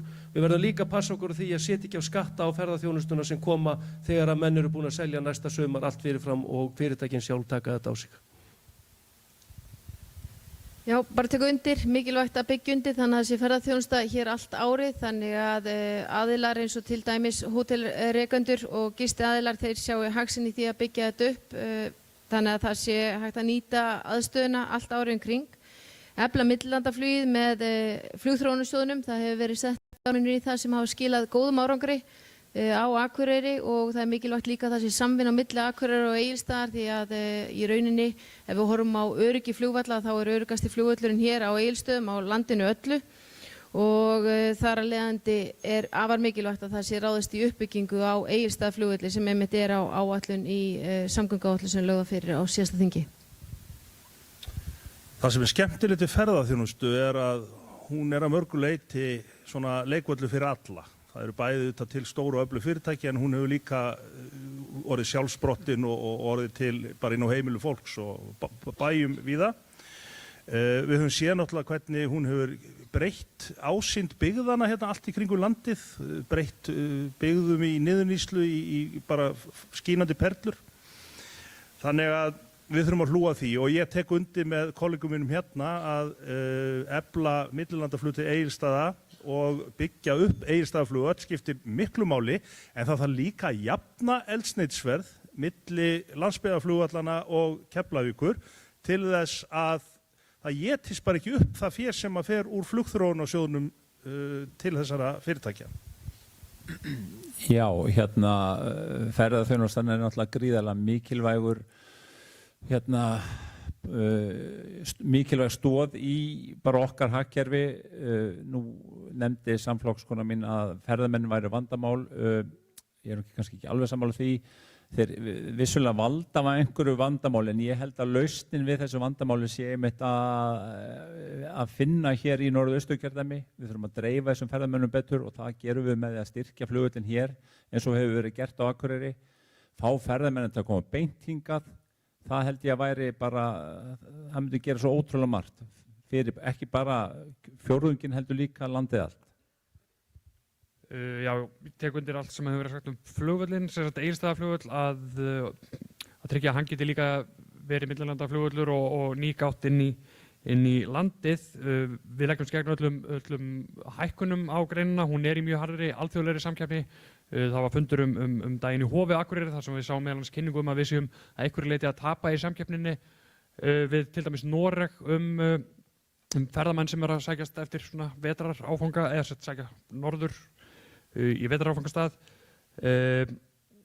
og svo líka að því að við erum að tala um að leggja gegn hækkunum, við viljum ekki hækka álögur á skemmtiferðaskipin sem að myndu bara fara annað til dæmis til Færeyja. Við heyrðum að Færeyingar hafi bara verið mjög spenntir að heyra að væri hérna verið að hækka upp öllu valdi og þau getur bara fengið skipin í staðinn þangað.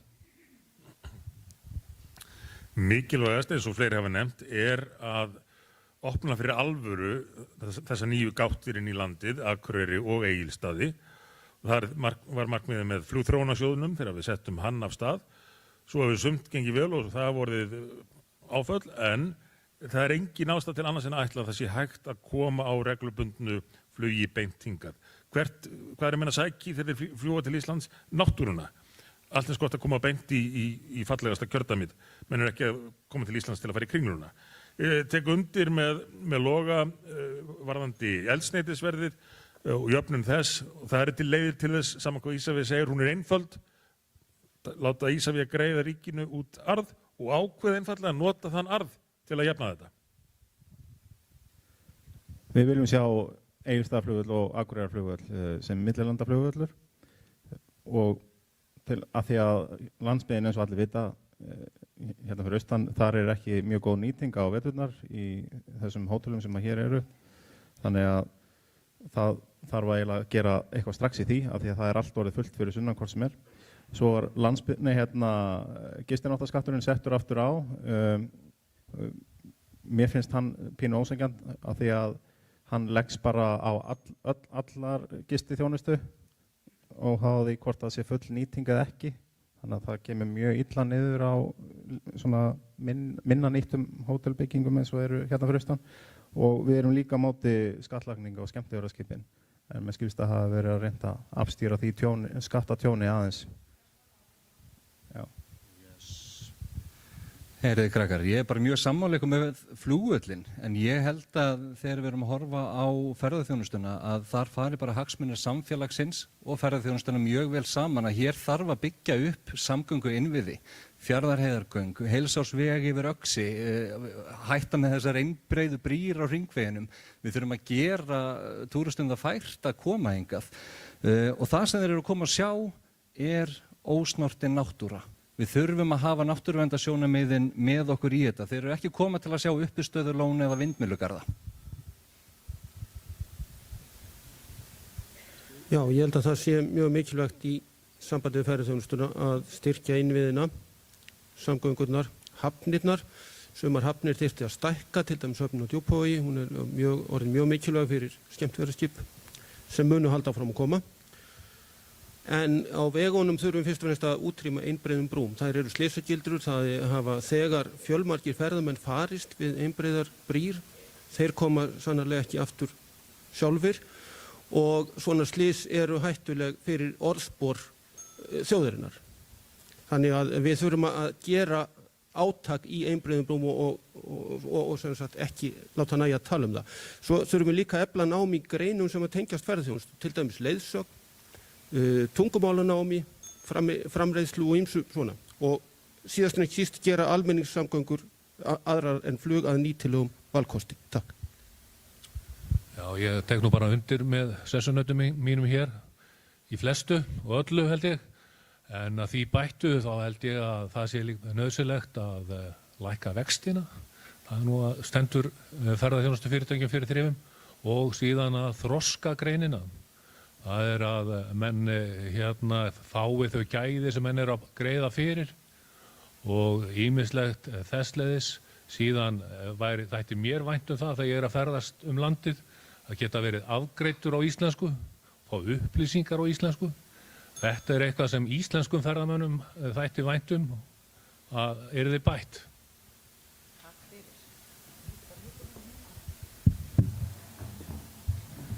Kæra þakki fyrir þetta. Þá ætlum við að sigla inn í svoköldu loka orð sem var búið að lofa hér að hver frambjóðandi fengi í lokin 1,5 mínútu til að svona aðeins að loka þessu, og ef það eitthvað sem að menn vilja koma á framfæri sem að brennur á okkur, sem hefur ekki komið hér, þið hefur ekki náð að koma að á fundinum fram til þessa. En ég ætla að biðja ykkur að byrja samt á því, svona í ljósi þess að þetta verða aðventukosningar, að segja okkur frá því hver uppáhalds jólahefðin ykkar á ykkar heimili, og mætti líka fljóta með ef þið eigið ykkur uppáhalds jólamynd sem þið horfið alltaf á fyrir jólin. Þannig að þegar þið eru búin að afgreiða þessi formlegheit fyrir mig, að þá sit ég tímann að stað og þið geti haldið áfram með svona þessi lokaorð. Þannig að þú farð að ríða á vaðið í þessu, Sigurjón. Gjörðu svo vel. Já, jólahefðir hjá mér. Það bara rjúpan á aðfangadag og mér ekki vænt það. En önnur svona, hvað varðar loka orð, þá vil ég nú bara fyrst og fremst þakka fundargestum fyrir langa fund og það hljóð sem þeir hafa gefið okkur, og þetta hefur verið áhugavert og að fá að kynna hér sjónarmið Flokks fólksins, og ég heiti því, ef að ég verð kjörinn eftir rúma viku til setu á Alþingi, að sinna starfinu að heiðarleika og gera það eins vel og mér kostur til. Og ég lofa ykkur því líka, kæru Austfirðingar, að ég mun sinna öllu kjördæminu og leggja alúð við það að koma hingað reglulega og taka við boðum frá ykkur hvað megi betur fara í samfélaginu. Ég mun einnig leggja áherslu á minnisjávarbyggðirnar sem og Akureyri, Egilsstaði. Við í Flokki fólksins höfum formann sem hefur hjarta fyrir landsbyggðinni og ætlast til þess að við rækjum störf okkar að heiðarleika og trúmennsku. Ég þakka ykkur kærlega fyrir. Já, var sem sagt meiningin að fara beint úr jólahefðinni yfir í lokaorðin? Já, það nefnilega það. Byrjar á jólahefðinni og ég set tímann að stað sem þú ert búin að segja mér frá jólahefðinni og ef þú átt jólahefðinni. Það var nefnilega það, ég var að spá í hvort að þið slegi út í fyrir Sigurjóni. Já, þegar ég var sauðfjárbóndi á Vinnósi þá höfðum við mjög skemmtilega jólahefð. Við fórum út í fjárhús á aðfangadagskvöld, gjarnan seint, höfðum með okkur 1 kerti. Svo þegar við komum í fjárhúsin þá slökktum við öll ljósin sem við höfðum kveiktum á kertinu og ég söng Nóttin var svo ágætt ein fyrir kindurnar og fjölskylduna. Þetta gerðum við í nokkur ár, en svo eitt aðfangadagskvöldi þá var svo gríðarlegt slagviðri að hefðin dó. En núna það nú helsta hefðin okkar að fara upp í Hallormsstaðaskóg og saga okkur jólatré. Það gerum við á hver einustu jól, og það algjört skilyrði frá dóttur minni hendi að það sé blágræni. Já, sósíalistaflokkurinn kom nú inn í íslensk stjórnmál til að endurheimta það manneskjulega velferðarsamfélag sem við höfðum eitt sinn hérna á Íslandi. Og á grundvelli sósíalisma þá byggðum við hér upp gríðarlega sterkt velferðarkerfi, hófum okkur upp úr fátækt, komum upp traustum innviðum samgangna og orkuvinnslu og orkudreifingar, fjarskipta, heilbrigðis og menntunar, og án þess að öflum sérhagsmuna tækist að fá þær mikinn aðgang. En fyrir 30 árum þá hófst niðurrif á þessu öllu saman. Það dapurlegt að horfa tilbaka yfir þessi ár og sjá hvað íslenski kjósendur létu þessi öfl sem að þarna riðu ferðinu og hækjur þeirra komast upp með. En við höfum hugsað okkur að byggja brú úr þessum velferðarárum yfir þetta tímabil og til nýrar og betri framtíðar. Húsnæðismál og vaxtamál hafa verið mjög mikið í umræðunni, vísa ekki sérstaklega mikið hér í kvöld, en að undanförnu, og hér leggjum við sósíalistar áherslu á að grípa til aðgerða sem duga. Við höfnum trúaratriðum frjálshyggjunnar eins og markaðurinn leiðrétti sig sjálfur með öllu. Við þurfum að endurheimta pólitíska valdi úr höndum fjármagnseigenda og nota það til að koma fjármálakerfinu í það horf að það verði stoðkerfi heimilana og fyrirtækjanna í landinu eins og það á að vera, í stað þess að sjúga úr þeim mátt með óhóflegri hagnaðarsókn. Pólitíska valdið á heima hjá almenningi gegnum lýðræðislega kjörna og óspillta stjórnmálmenn. Og ég hyggst verða slíkur á Alþingi. Ég tek það fram. Stefna Sósíalistaflokksins er hrein og tær vinstri pólitík svo eina sem í boði í dag. Við höfum lítið að gera við fleiri ríkisstjórnir sem eru vinstra megin í orði en hægra megin á borði og afreka í rauninni fátt annað en að spilla orðspori vinstristefnunar með hringlandahætti og hugleysi. Græðgi og siðleysi nýfrjálshyggjunnar eru eyðileggingaröfl sem er löngu orðið tímabært að stöðva og kjósendur mínir, við getum lagt grunninn að betra þjóðfélagi strax í kvöld með því ákveða að setja XVJ í komandi kosningum. Takk. Þú spurður jólamynd líka. Já, það er Die Hard, það er eina sem kemur til greina. Og jólahefðir, þegar ég fór að ræða það við börnin mín að ég væri að gefa kost á mér til þings, þá erum við mjög spennt. Bara getur verið heima á aðfangadag og þarf ekki að fara að messa lengur. En það er ég ætla að segja, einu uppáhalds jólahefði mín er næturmessan, að vera á miðnætti út í kirkju, fullri kirkju, syngja kirkjan ómáröll, syngja heimsum ból. Þarna kemur einhver helgi yfir, þannig að þetta er mín uppáhalds jólahefð. Núna í þessari viku er ég búinn að vera að hringja í félagatalið okkar í VG og ég hringdi í góðan félaga hérna á Egilsstöðum í dag og kynnti mig og sagði ég er að hringja í félagatalið. Já, er hægt að vera félagi í hreyfingu sem er ekki til lengur, spurði hann. Og hafði einhver áhyggjur á því að við varum að þurrkast út, en ég náði nú að hughreysta mannin að við hér í Norðaustur, VG stendur í 6%, okkur vantar einhver 100 atkvæði upp á að ná manni inn, skýtt með þessi 5% á landsvísu. Það kemur því ekkert við þótt ég náðum kjördæmikjörnum manni inn. Þannig að ef að þið hafið hugsjón fyrir náttúruvernd, fyrir félagshyggju, fyrir feminisma og fyrir friðarhyggju, kjósið með því hjarta því að núna lítur út fyrir að það verði engin náttúruverndarsinni og þingi eftir þessar kosningar. Og hér eru flokkar að lofa því að fara 25% falda orkuframleiðslu landsins, klára nýtingaflokkin, virkja allt það sem að veldur minnstu raski og teygja sig þá bara í biðflokk og verndarflokk. Og hvaða rétt hefur þessi kynslóð til þess að fullnýta þá virkjanakosti sem okkur standa til boða? Við erum bara að gefa skít í börnin okkar og barnabörnin ef við ætlum í alvörunni að eiga alþingi án náttúruvernda sinna. Jólahefði mín hefur alltaf verið svo að keyra á Sauðárkrók og vera á Sauðárkróki hjá mamma, pappa og fjölskyldu. En ég flutti til hingað austur 2008. En nú er jólahefðin að breytast af því að foreldrar mín eru núna fluttir hérna rétt fyrir utan Egilsstaði. Þannig að það verður mjög spennandi jól núna. Það hefur alltaf verið hamborgarhryggur í matinn. Það hefur ekki verið þótt ástæða til að breyta því. En svo hef ég svo sem ekkert verið að horfa á eitthvað sérstaklega mikla jólamyndir en Home Alone hefur verið svolítið í uppáhaldi. Bara ég var svo ung, já, þegar ég var lítill þá var hún svona ný. Já, lýðræðisflokkurinn er glænýr flokkur og við viljum auka lýðræðið í landinu. Við viljum fá valdið aftur til þjóðar, uppræta spillingu, gæta frelsi þjóðarinnar, að Alþingi sé ekki að vinna fyrir eigin hagsmuni heldur alla þjóðina. Við viljum líka endurreisa traust á þingi og maður spyr sig, hér eru mikið loforð og það hefur gengið illa að standa við þau öll sem er. Og ef við horfum bara í skoðanakönnunum þá hefur Landhelgisgæslan til dæmis hlotið mjög mikið traust meðal almennings enda glæsileg ríkisstofnun. En Alþingi hefur verið að skrapa botninn bara í alllangan tíma. Þess vegna er flokkurinn í raun og veru stofnaður til þess að hleypa nýju lofti inn á þing. Við erum að fá nýtt fólk sem er duglegt, sinni vinnunni sinni, mætir í vinnuna, hlustar á þjóðina og eykur þar að leiðandi lýðræðið. Og ég vil bara taka kærlega fyrir mig.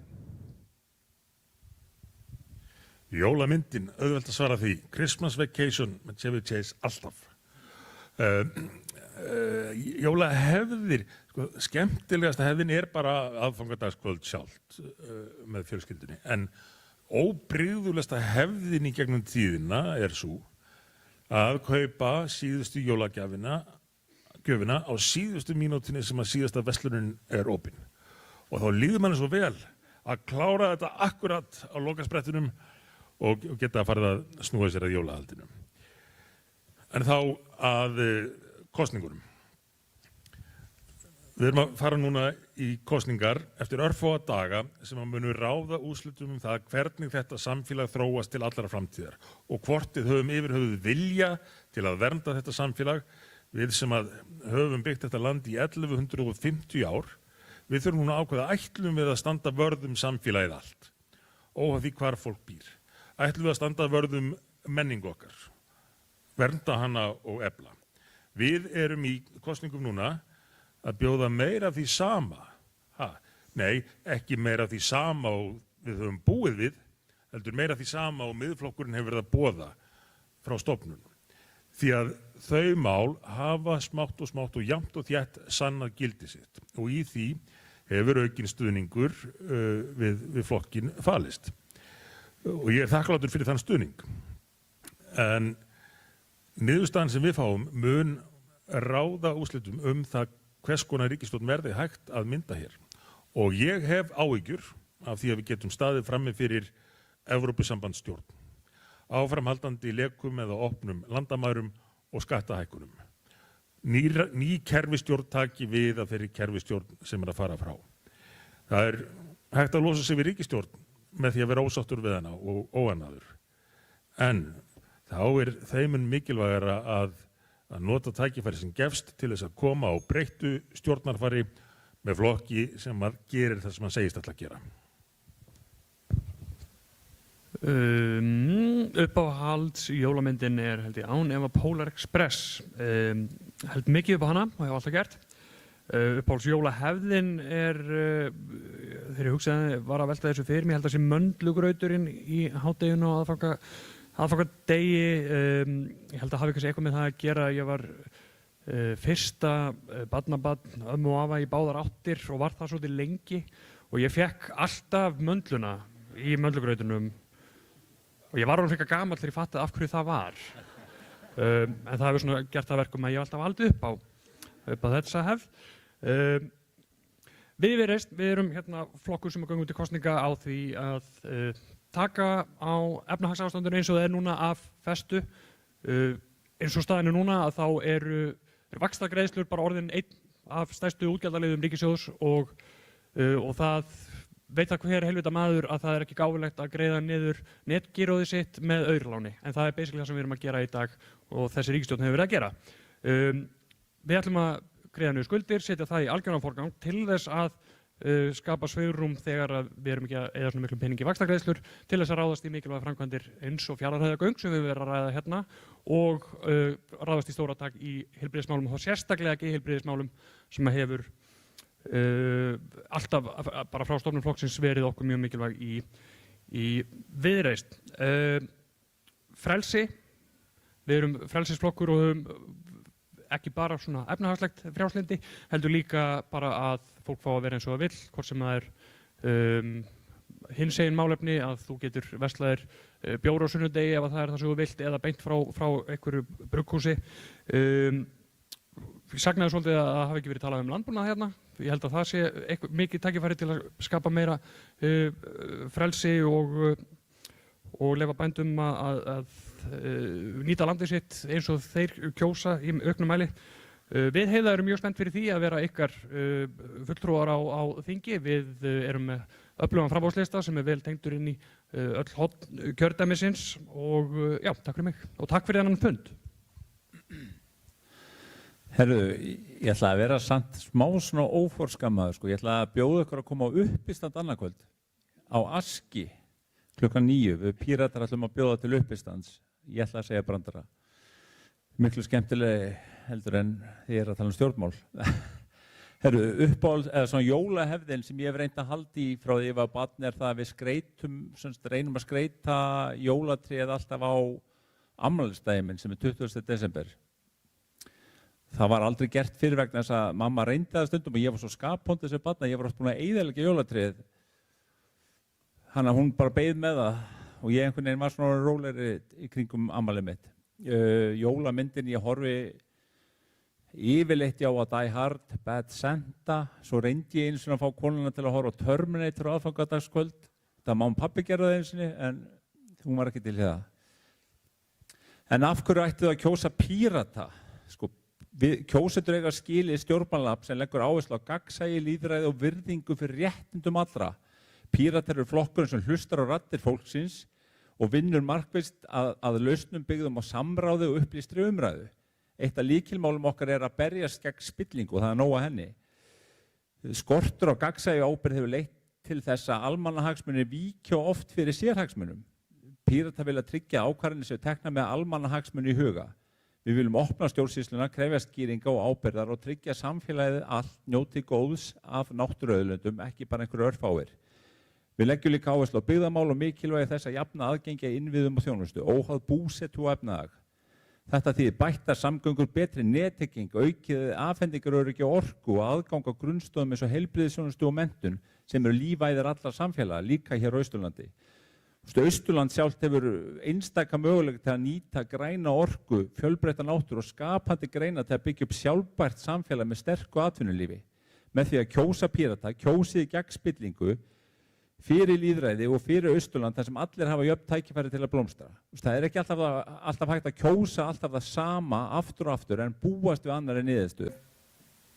Varðandi stjórnmálin, þá komum við í Samfylkingunni mjög vel undirbúin til leiks. Við erum búin að eyða núna tveimur árum í það að halda yfir 200 fundi út allt land, öllum byggðarlögum landsins, heilbrigðismál, atvinnu- og samgöngumál, húsnæðis- og kjaramál og leggjum fram trúverðuga áætlun í þeim efnum þar sem að höfuðáherslan verður auðvitað á að taka aftur stjórn á ríkisfjármálunum, lækka verðbólgu og vexti hratt og það er auðvitað besta kjarabótin og besta innspýtingin bæði fyrir heimili og atvinnulíf í landinu. Okkur finnst að eftir 7 ár með hallarekstri ríkisins, eftir 4 ár með verðbólgu yfir verðbólgumarkmiðum Seðlabankans og eftir 1,5 ár með vexti yfir 8% stýrivöxtum, að þá teljum við að það sé komið að nýju upphafi og að þjóðin eigi skilið að fá breytingar. Við bjóðum Kristrúnu Frostadóttur til forystu fyrir okkar hönd en hún mælist samkvæmt Gallup með langmest traust til að stýra efnahagsmálum 37,5%. Það er ef þið viljið breytingar, ef þið viljið nýtt upphaf, ef þið viljið stöðuleika, þá íhugið þið að minnsta okkur að kjósa Samfylkinguna. Þegar varðandi jólahefðirnar þá er ég mikið jólabarn og dætur okkar hjóna líka þannig að aðventan er mikill uppáhaldstími hjá okkur en það er nú kannski helsta jólahefðin sem við höldum í, það eru laufabrauðin, þar sem við hnoðum, flytjum, skerum og steikjum og líka kannski bara Þorláksmessu dagur, það er ýmislegt sem við gerum þá fjölskyldan saman sem að er svona kannski svolítið startið á jólunum hjá okkur. Uppáhalds jólamyndin, já það eru margar, en svona fyrsta sem mér dettur í hug er Love Actually, kannski svolítið klísja. En varðandi stefnumálin og framsókn að þá er vaxtalækkunarferlið hafið og við sjáum fram á það að vextir munu lækka ansi skart núna á næstu vikum og mánuðum. Þetta er stærsta hagsmunamál heimila og fyrirtækja í landinu. Við höfum talað fyrir ódýrari matarkörfu með lækkun á vask á mat. Við viljum tryggja samkeppnishæft umhverfi fyrirtækja á landsbyggðinni og við tölum líka fyrir eflingu heilbrigðisþjónustu all land, óháð búsetu og efnahag og þar sem við færum þjónustuna nær fólkinu og eflum geðheilbrigðisþjónustu. Við viljum einnig líka setja fjölskyldur og börn í forgang og tölum fyrir því að við viljum klára verkefnið sem tengist farsæld barna og efla menntun barna og treysta kennurum í landinu. Við höfum líka talað unga fólkið, þar sem við viljum efla enn frekar hlutdeildarlánin, þar sem að ríkið er eins og mamma og pabbi sem lána unga fólkinu fyrir íbúðakaupum, vaxtalaust og afborgunarlaust til alltaf 25 ára. Við höfum líka tala mikið fyrir innlendri matvælaframleiðslu að styðja við bændur í landinu. Við viljum líka einnig styðja við nýliðun bænda og styðja unga bændur til þess að kaupa bú og hefja rekstur. Það er einnig líka að standa vörð auðlindirnar okkar og ég get haldið lengi áfram. En það sem við teljum líka að sé afar mikilvægt, það er að hér í kjördæminu sé fólk sem að býr í kjördæminu, fólk sem að keyrir vegina hérna, fólki sem veit hvernig þjónustan í kjördæminu og fyrir hverju það er að berjast. Við í Framsókn, við höfum farið á fjöldamarga fundi, ég hef reyndar ekki tekið tölun á því, en við þingmenn Framsóknar í þessu kjördæmi að minnsta kosti höfum verið mjög dugleg allt þetta kjörtímabil að fara á milli staða, hitta fólk og fyrirtæki og verið í góðu samtali og ég vona að þið treystu okkur til þess að standa vörð hagsmuni kjördæmisins áfram. Já, ég sé að allir eru rosalega spenntir að fara að komast heim klukkan 10:30. Mín helsta jólahefð svo að, já við hefum náttúrulega margar jólahefðir en það var eitt sem ég tók upp á fyrir 15 árum síðan, að því að í nýju kirkjun okkur á Eskifirði engar klukkur. Þannig að gamla kirkjan sem í hverfinu mínu, hún ennþá með kirkjuklukkunni. Þannig ég boraði upp hurðina og fekk góða menn með mér fyrir 15 árum síðan að setja spotta í klukkuna og síðastliðin 15 ár þá hef ég farið rétt fyrir 6 og fullt af fólki sem kemur saman fyrir utan gömlu kirkjuna og ég hringi inn jólin á Eskifirði. Og ég fylgi dómkirkjunni og mér finnst að dómkirkjan mætti stytta hringinguna hjá sér svona 3 mínútur. Þetta mikið átak að hringja í einhverjar 7 mínútur. En ég gef ekkert eftir, ég hringi jafn lengi úr dómkirkjan. Jólamyndin, við getum bara eitt aðfokadag saman. Það líka Love Actually hjá mér. Frábær mynd. Ég ætla að halda mig, og nú fer ég yfir í lokaorðin og ég skal hafa þau mjög stutt. Ég ætla að halda mig við Austurland. Við erum búin að vera að ræða málefni Austurlands og ég ætla að halda mig við Austurland. Austurland ótrúlega kraftmikið samfélag, alveg sama hvort það hort til atvinnu, mannlífs, menningar eða lista. Og við eigum ótrúlega tækifæri fyrir framan okkur. En hér hafa margir sagt að Austurland hafi setið á hakanum og það alveg rétt. Það vill nefnilega þannig til að ég nota sömu heilbrigðisstofnanir og þið, börnin mín ganga í skólana hér fyrir austan og hafa gert. Ég að keyra þessa vegi alltaf þegar ég á ferðinni að því ég bý hérna og ég get bara lofað ykkur því að það sem að þarf að berjast fyrir Austurlandi, að ég mun berjast fyrir því með kjaft og klóm að því ég að berjast fyrir okkur hér heimafólkið. Takk.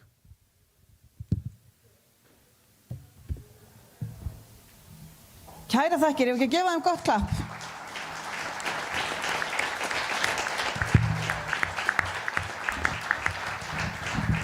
Og ég biðst velvinningar á því að við fórum svona rækilega fram yfir tíman. Starffræði hefur aldrei verið mín sterkar lið en ég gleymdi að hugsa hvað þetta er svakalega langt þessi lokaorð. En allavega hafa allir fengið hér gott tækifæri til að koma sínu að og við fórum yfir víðan völl í spurningum. Eins og Ingvar benti á að þá komum við ekki inn á landbúnað sem vissulega seint hér í þessu landbúnaðarkjördæmi en það var síðasta spurningin hjá mér, ég bara varð að hætta annars hefur við verið hér líklega fram undir miðnætti. En mér langar að þakka ykkur öllum kærlega sem að mættu hér í kvöld. Það voru þegar mest lét 80 manns hér í salnum og það voru 100 manns að fylgjast með í streymi. Nú, þessi fundur var tekin upp og verður gerður aðgengilegur á vef Austurfréttar á næstu dögum, þannig að það hægt að spóla fram og tilbaka í þessu ef það var eitthvað sem þið mistuð að. Mér langar að þakka Valaskjálf kærlega fyrir að hýsa fundinn og tókatækni fyrir tæknimálin og auðvitað þeim Austurfréttar og Austurgluggamönnum fyrir að hafa veg og vanda að þessari skipulagningu. Og svo bara auðvitað ykkur öllum sem að mættuð hér, þeir sem að fylgdust með á netinu og síðast en ekki síst þessum glæsilegu frambjóðendum og ég segi bara gangi ykkur vel og takk fyrir.